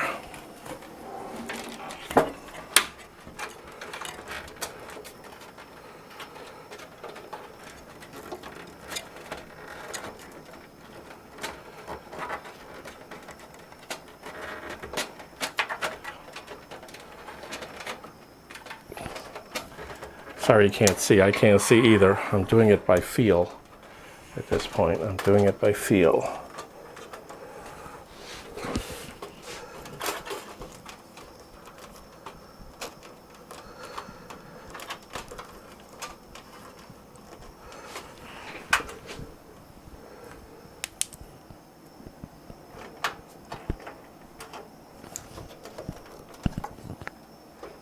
So there it is.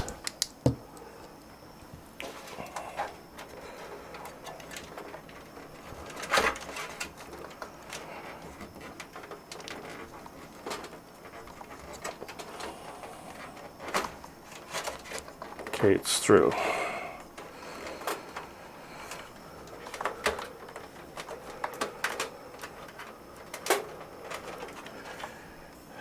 I may not need to get the other one through. Let me see.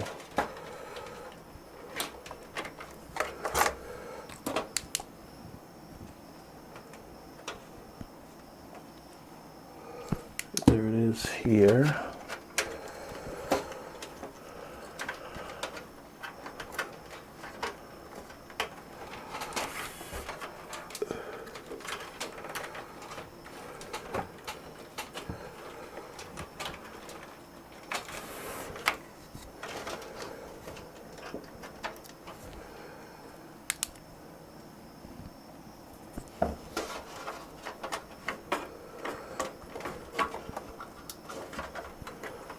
So I can connect it.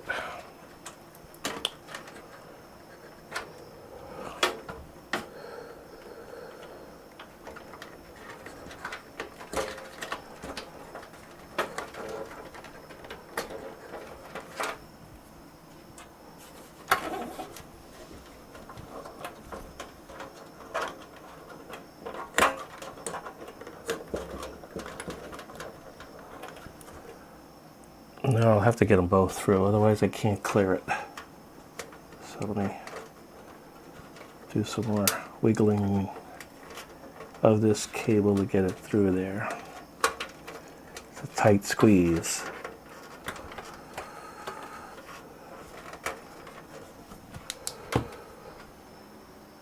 Cheap cases can make you suffer, yes, exactly right. Cheap cases make you suffer.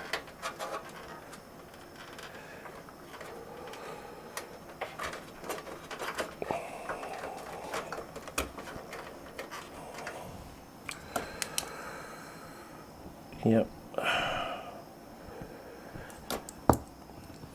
So can I turn this one and get it into the socket? Maybe that's good enough for now.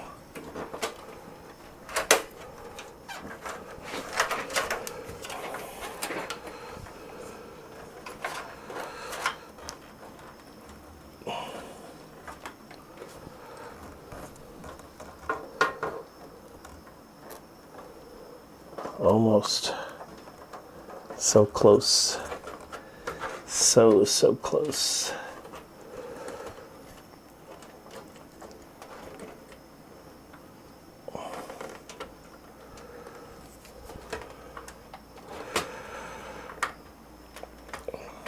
My son just built a computer for his girlfriend. And he bought a cheap case, or she bought a cheap case. I think that was the story. I'm trying to get that correct, of course. And he suffered with things, a lot of things. He didn't list them all to me, but I had a few phone calls with him. And I think I got that one in there. Okay, so the 4 is in. So now the 8 is got a little bit more room. So I did the hard one first. I would never have been able to get that 4 in if I had the 8 in.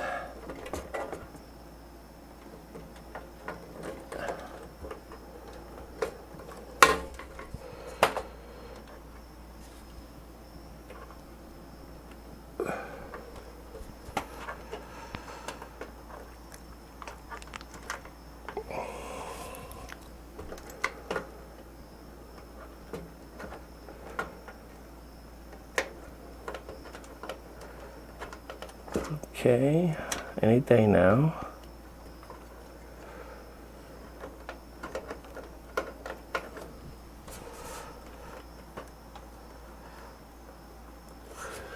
Do I have 8 pins there? Right? Yeah, I do. It's right next to the VRM, so that's why it's tight in there. It's right next to the thing. So I'm trying to squeeze it in between the 4 pin and the VRM. And of course she's gonna give me a hard time, right?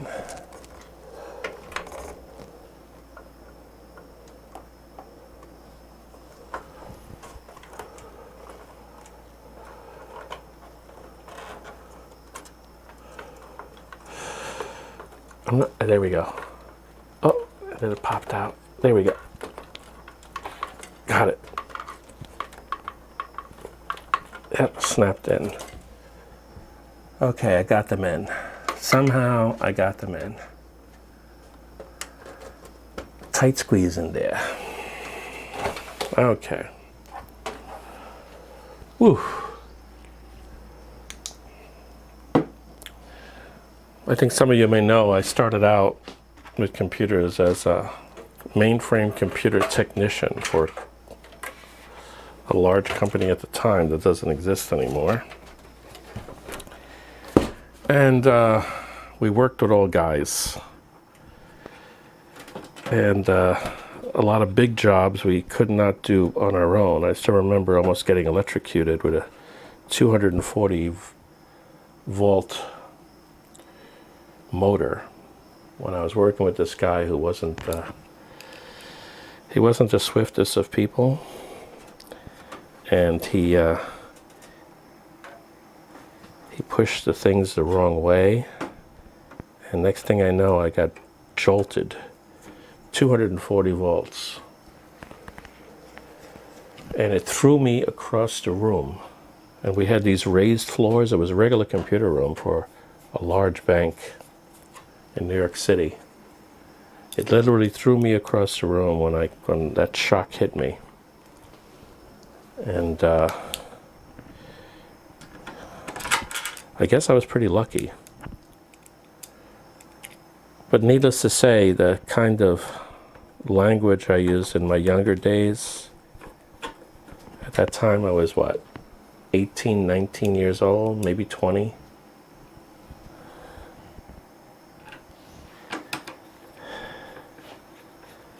It's not appropriate for YouTube. Well, I've heard people use language like that, but it's not appropriate for me.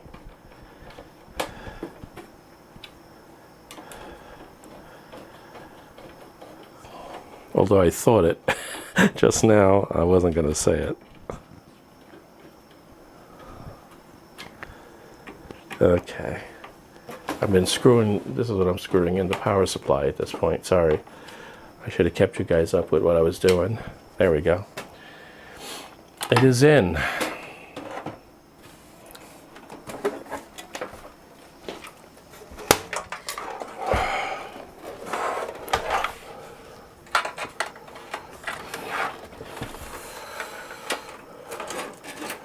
I didn't put the Molex one in, huh?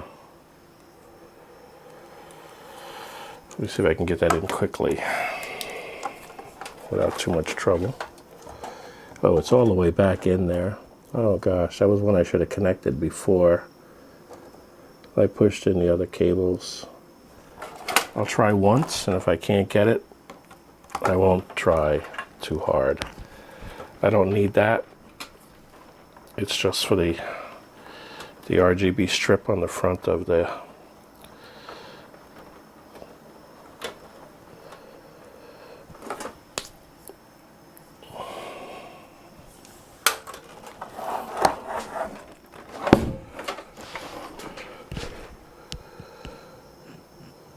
I don't think I'll be able to get it. It's too tight in there. I should have put that on the power supply. Lesson learned. I know the lesson too, I just didn't follow it. It is not very likely unless I pull those other two out first. Let me try that. If I pull these two out, I might be able to get to it. The second one is hard.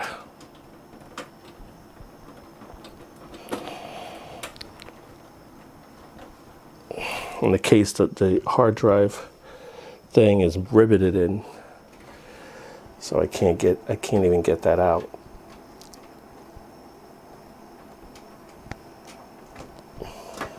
Okay, I got the two of them out. Take this tie wrap off.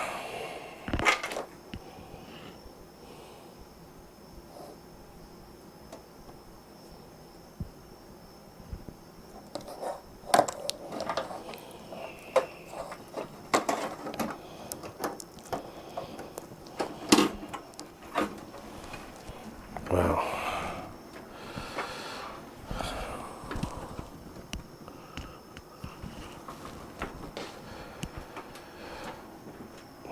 Still may not be able to get to it. That's what you get by messing up.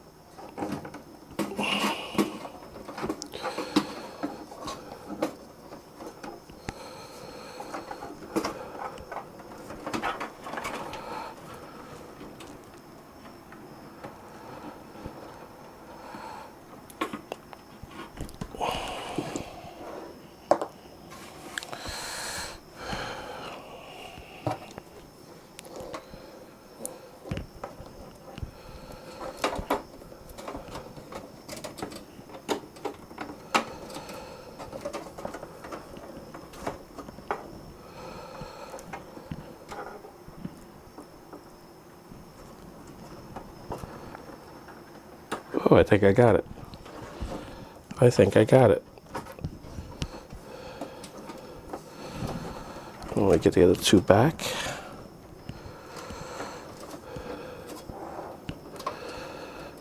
These are the two CPU ones that I disconnected here.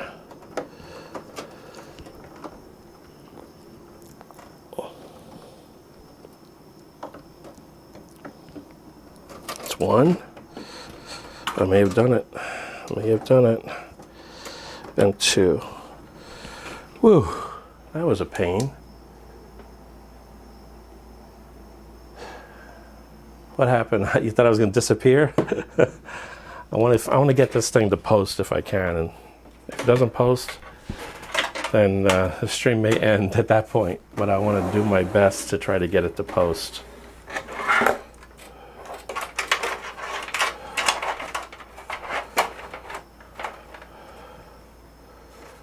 Where's that stupid thing I have to connect to the Molex? There it is. I'll just go ahead and connect that now. And then I'll put the back cover back on so the wires don't fall out all over the place. There it is. I thought for a second I didn't have a Molex there, so that would have killed me.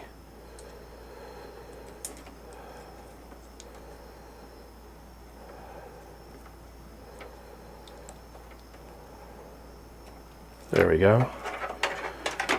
So then I'll just throw that in there for now. Let me make sure I got these connectors in the right place before I put the back cover back on. And then the fans will go to the motherboard, even though they got a Molex sitting there as well. Let me get the motherboard one here.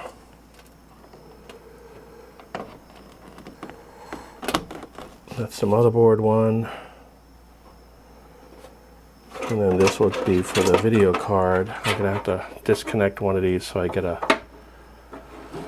second connector. I hate doing it, like I said 10 times already, but I gotta do it. So now I have 3 connectors.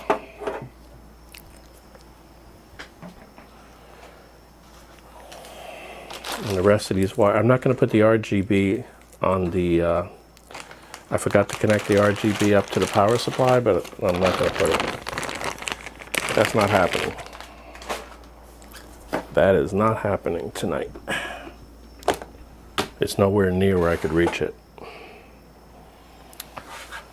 Okay. Let me connect up the fans to the nearest fan connectors.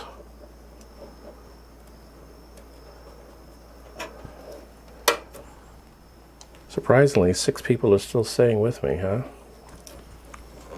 With all that heartache. Okay.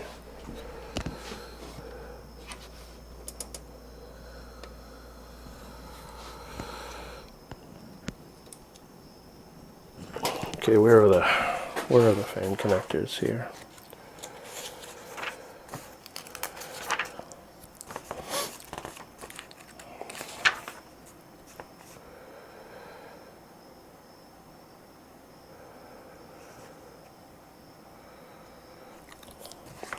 Just looking in the book for where the fan connectors are located.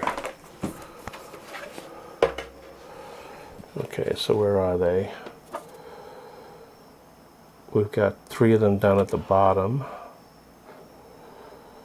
They're number 3. Is there any other number 3s up high? Well, there's the CPU and the CPU option. And there's the one for the front fan, the rear fan, I'm sorry. But I don't see any others. So I'm going to have to reach down to the bottom with that thing. Yeah, I'm going to have to reach down to the bottom for those 2 fans. So this one here has to go all the way down to here.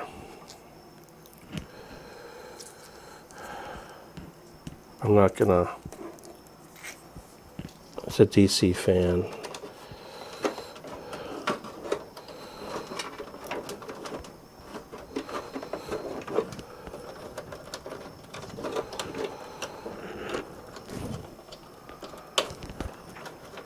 There's 3 of them down there.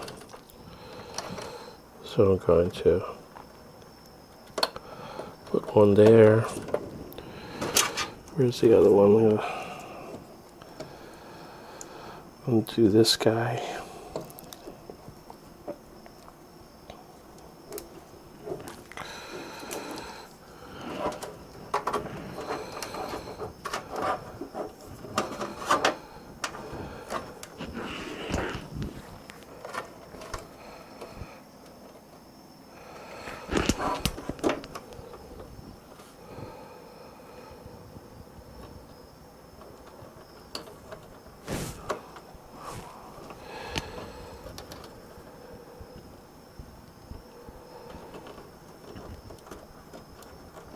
It's 2, and this one over here.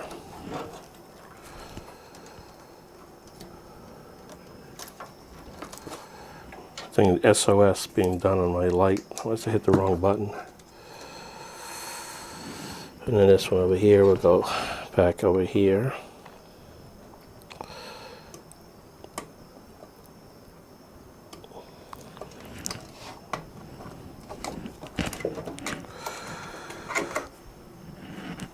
Again, I'm not going to worry about cable dressing, I'm afraid, right now. That's not my priority. Priority is to post. So now it looks like it's time for the video card. Is that right?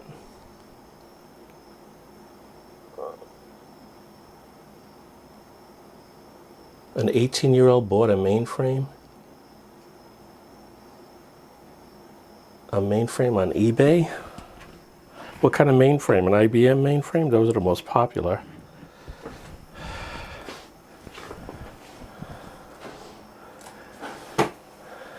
That's when I was fixing those things, and I got that job. I was still 18 years old, about a month away from my 19th birthday, but still, I was only 18.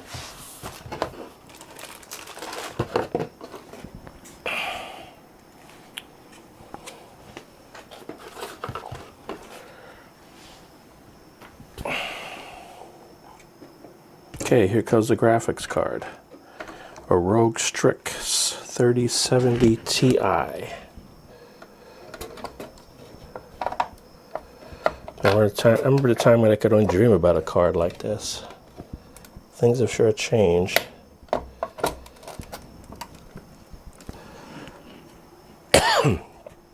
Gonna need a support on this. I won't worry about that right at this moment, but I'm not going to leave it standing up for too long.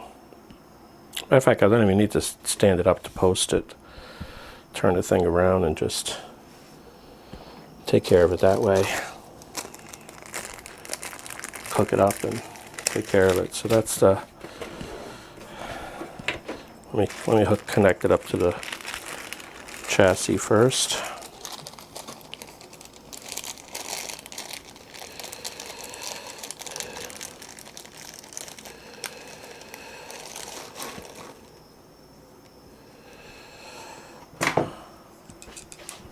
These are cheap case again. They put the screws for the IOs outside the case. Very common thing you see with these cheap ones.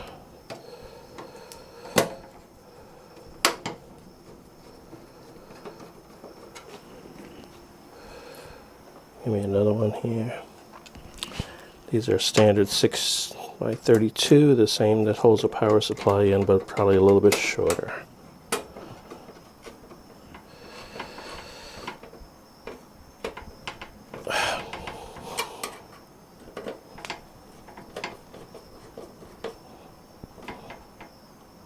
Okay. Let's get this guy connected up.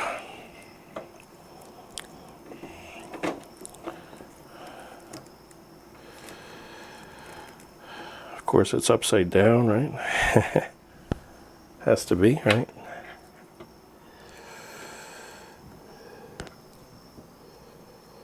Yep. So this is one.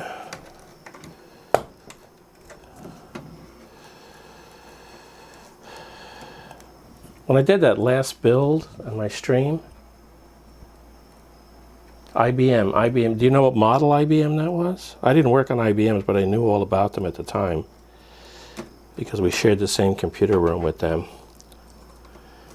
There was actually 3 different brands. I worked on a mainframes called Burroughs. Burroughs doesn't exist anymore. They merged and became a company called Unisys, which I think might still be around. I think they do a lot of government work, federal government work, that is. And they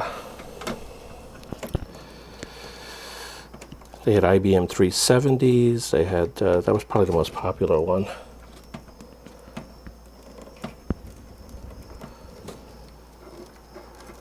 You know what, I'm gonna cut this because it's just in my way.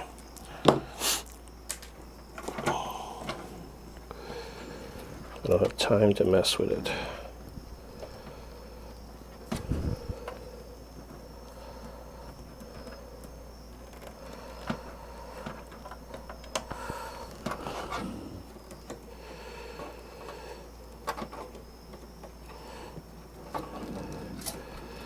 But in the same computer room, we had 3 manufacturers of mainframes used for different purposes. We had the Burroughs, which was their primary one, believe it or not. It was a bank called Marine Midland Bank, which I don't know if it exists anymore. It was a big bank for its time in New York. They were based out of Buffalo, I believe. And then they had the IBM for some special applications. And then they had GEs. for a couple of more special applications. And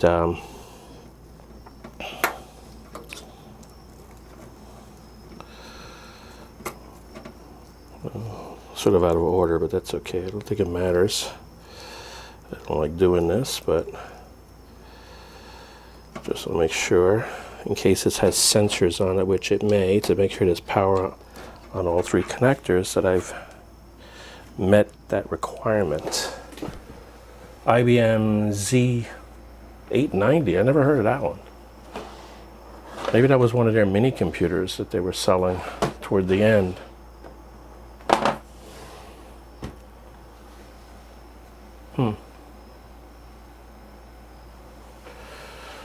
Okay. I think I have everything hooked up. What do you think? Did I forget anything?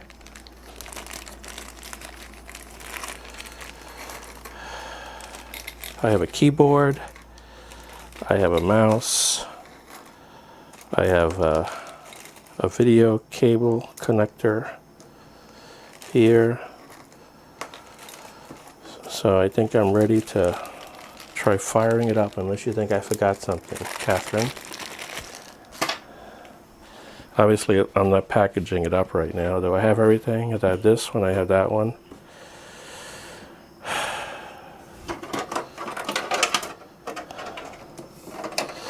I have these extra Molex and other things popping out there. I have all the front panel, I have the 3 fans, I have the video card.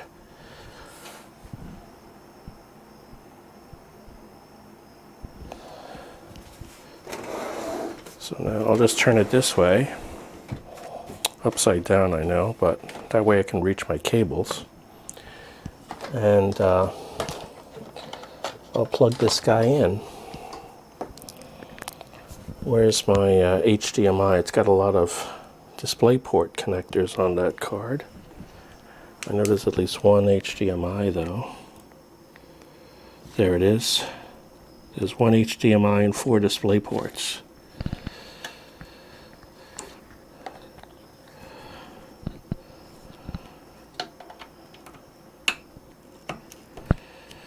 Okay, that's the HDMI. Got my keyboard. Plug this guy in, up in a USB 2.0. Got a mouse around here somewhere. I know I had them before. What did I do with them?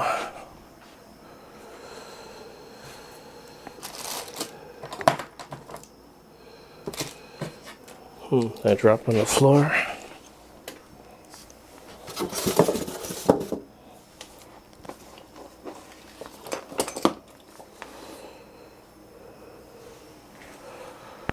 Okay, mousey, mousey, where are you?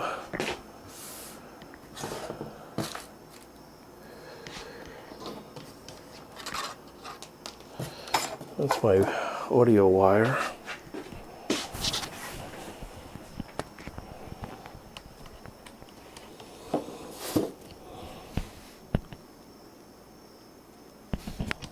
I thought for sure I left them out. What did I do with them?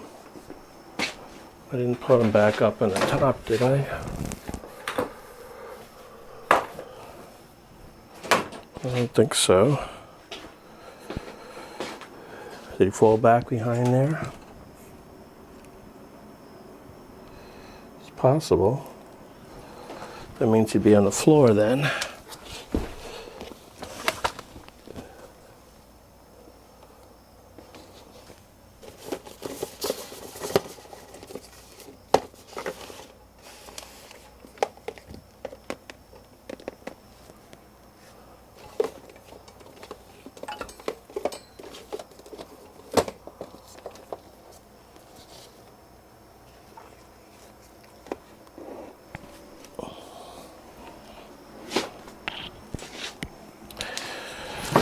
I'll have to get another mouse. I'll be right back. Okay? Hold on a second.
Voila, a mouse. I had forgot I left it downstairs and it suddenly occurred to me. Plug this guy in. You better post, you hear me? Trash cans are not too far away from where I'm at right now.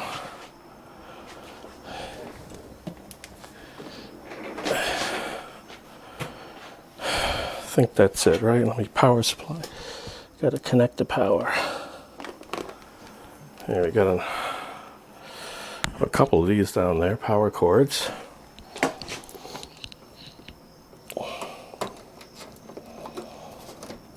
Okay. Plug it in to the power.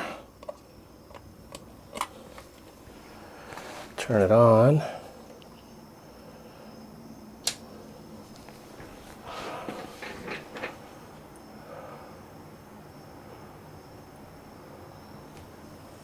Let me switch the monitor.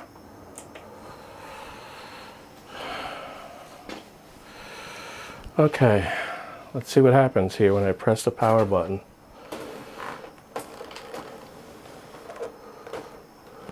Okay, power button should be over here somewhere.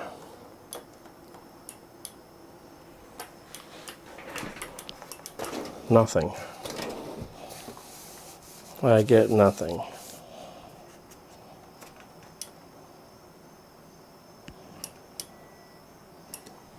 Did I turn it on? I turned it off. It was on. Oh my goodness. There we go. Let's see if I get a screen here.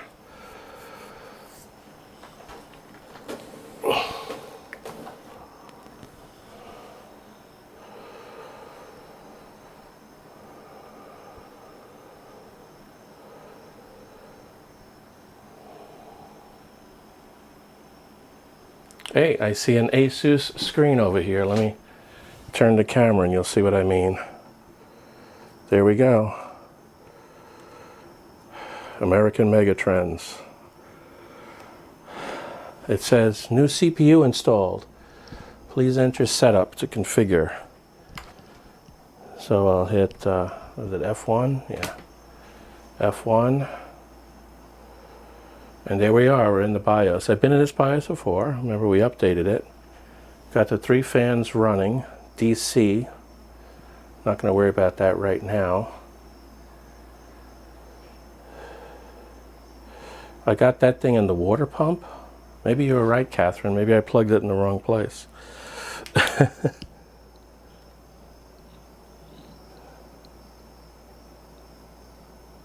didn't plug a water pump in there. Let me see what I did here.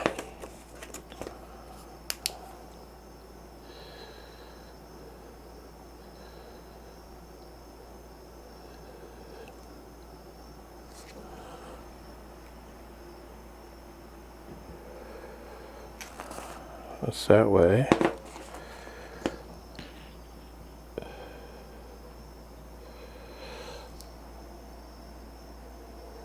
I didn't pump it in there. But it did post. I'll have to figure out what's going on with the fans there. Let me switch and see. I had turned off the screen. Told me what was about the water pump you told me, Catherine? I put it in the wrong one? How come the book says the other one? At least the book I have here, I'm getting a little confused here. It says the top left. Let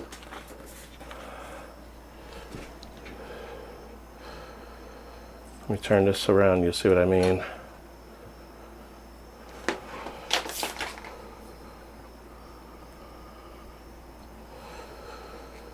So according to this,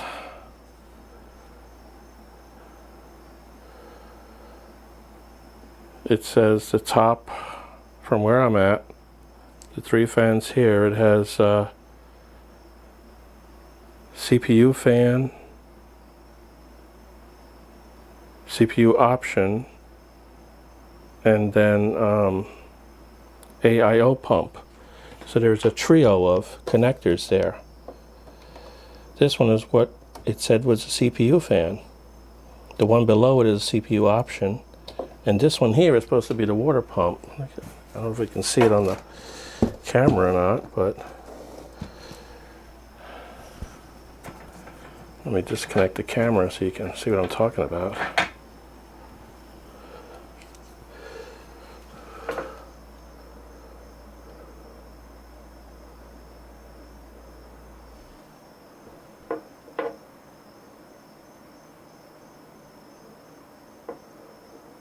Am I off by one?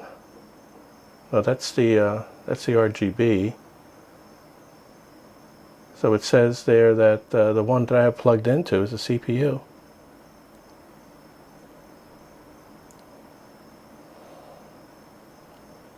I'll have to figure that one out later.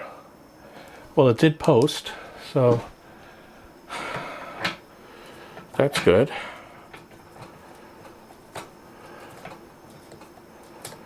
I didn't have the speaker on it, so I didn't hear it.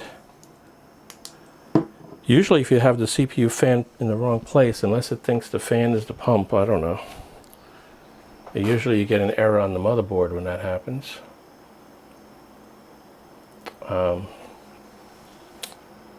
Let me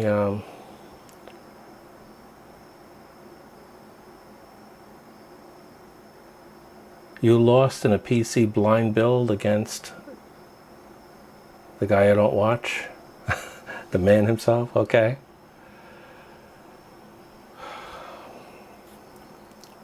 Let me switch cameras.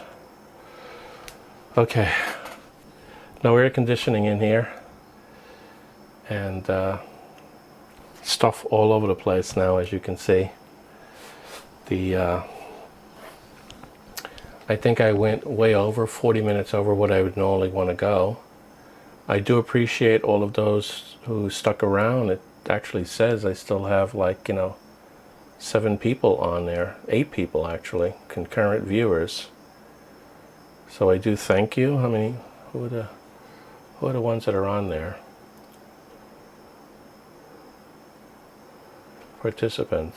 Well, the only one that's active has been you. The other ones are probably just looking at it. If that, they may just have it turned on and not even observing it at this point. So I think that's good enough for now. It actually came up. I guess there's not much I can do. Let me take a look at the L. Oh, look at that! There it is. There's the color strips. So there's one on each side. There's one over here, and there's one over here. Those are the ones that are being controlled by that one connector that we saw, right?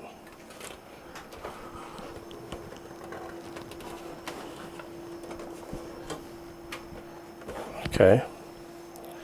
So I think that's good enough for now, and I once again want to thank everybody for putting up with this. And let me see, I'll turn off this light because this light's adding too much garbage to me. That one. That's a little bit better. So until the next time, 2 weeks from today, my next live stream. I don't know what the topic is at this point, but we'll see. I didn't get a chance to cover the other things I wanted to cover. If I did want to say that you don't see that I have the mixer or the soundboard, the other name for it, installed here yet. I'm short a couple of cables that I'm waiting for. Different types of cables. Also, I could not get my lapel microphone, this lapel microphone right here, I could not get it to work with that. I'm not sure exactly why. I have to troubleshoot that, and obviously I have to troubleshoot this too, right? To find out why this is not working. Oh, I still got it on. Turn it off. Connect up the charger in a minute. What else? I think that covers the soundboard. Was there any other ones that I was talking about? Well, look forward to some future builds that are real builds. A lot of these same parts you see in here will go into those builds. That was the whole idea I wanted to make sure that they work together. I did not check to see if it saw the M2. Let me just double check that real fast. The thing is getting a little bit warm. It's 50 degrees C, but it's hot in this room right now, so I'm not surprised by it. It sees the full 16 memory. It sees the 12 core processor. It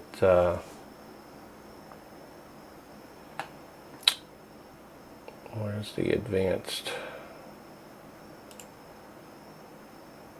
It sees the M2, 1 terabyte M2 SSD.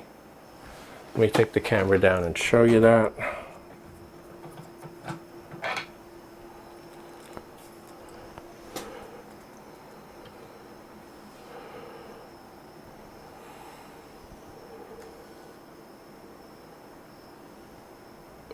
So you'll see here it sees the M2. The M2 is right here in the middle, storage information, NVMe M2. It still sees the PC. It sees the PCH fan, which this motherboard has a separate one, but it sees a water pump and doesn't see the option fan, but it sees a CPU fan. Oh, did I plug a fan by accident into that one? That's possible. The pump may be down at the bottom. I'll have to double check that. That makes sense now, but the CPU fan is definitely running here. So I didn't plug that one in the wrong place. And I got 2 other fans. So the third fan I must have accidentally plugged into the water pump, right? That's what it looks like I did here. So I got the that one's always there, PCH. I got a water pump, and I got a CPU and 2 other fans. So I must have plugged in one of the fans into the water pump connector at the bottom of the motherboard. That's what did it. That's what the problem is. I didn't update. I didn't turn on DOCP, which I'm not going to do right now because this thing doesn't have the cooling that I want it to have. And that's I think that's good enough for now.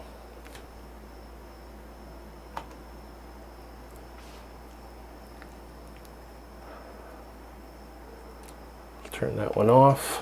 We don't need that camera anymore.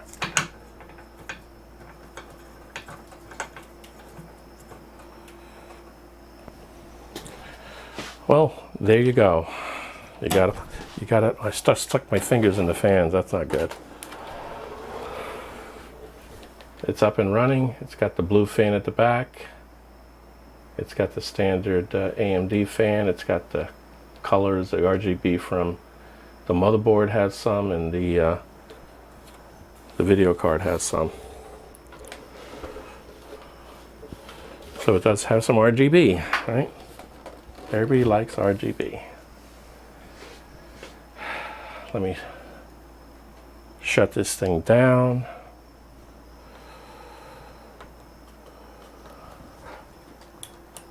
Okay, it's off now, so it can cool off. And surprisingly, I got 10 people watching right now as I got this thing working. Okay. Any other comments? Any other questions anybody has before? Executor 1174. Tranquilogist.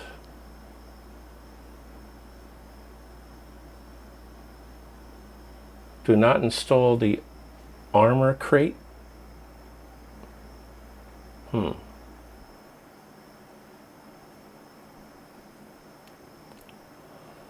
Okay, that's just where I have the thing plugged in wrong. Yes, down there is the water pump connector at the bottom. Yeah, that's what I figured is the case, Catherine. Well, thanks everybody for showing up for the end. As you see, I got it up and running without an operating system. So I won't bother showing Windows here, but one thing to look forward to, just to let everybody know in future streams that are coming up, and regular videos as well, not just streams. I'm going to be going full hog into, pardon the expression, but going full steam into the Windows 11 when it comes up. I have a couple of PCs that I can load that on, and we'll see how that runs. Oh, that was the other thing I wanted to show you, as long as I have everybody on here. I got this the other day. Let me show you what this is.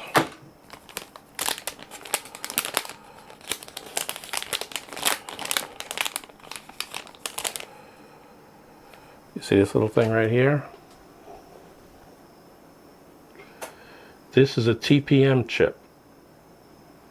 This particular type is meant primarily for ASUS motherboards, but I understand it'll work in some others as well.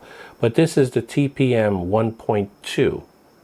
It's not the 2.0. I'm on back order for getting a 2.0. So one of the things I'll do as I'm playing with the Windows 11 install is to see a couple of things. Will it run with the TPM 1.2? And if not, I wanted to be able to at least show people how to set this up, and when the TPM 2.0 one comes in, then I'll do that with it as well. I have one motherboard that does that. I have like 3 ASUS motherboards that support this, but one in particular that I want to try it on and see what happens, because I don't necessarily at this point have an 8th gen or better CPU for it.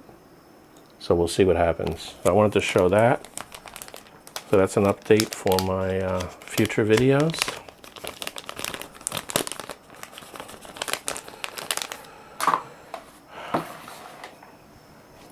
Well, once again, thanks everybody for showing up, and I look forward to seeing you in a future stream. Take care.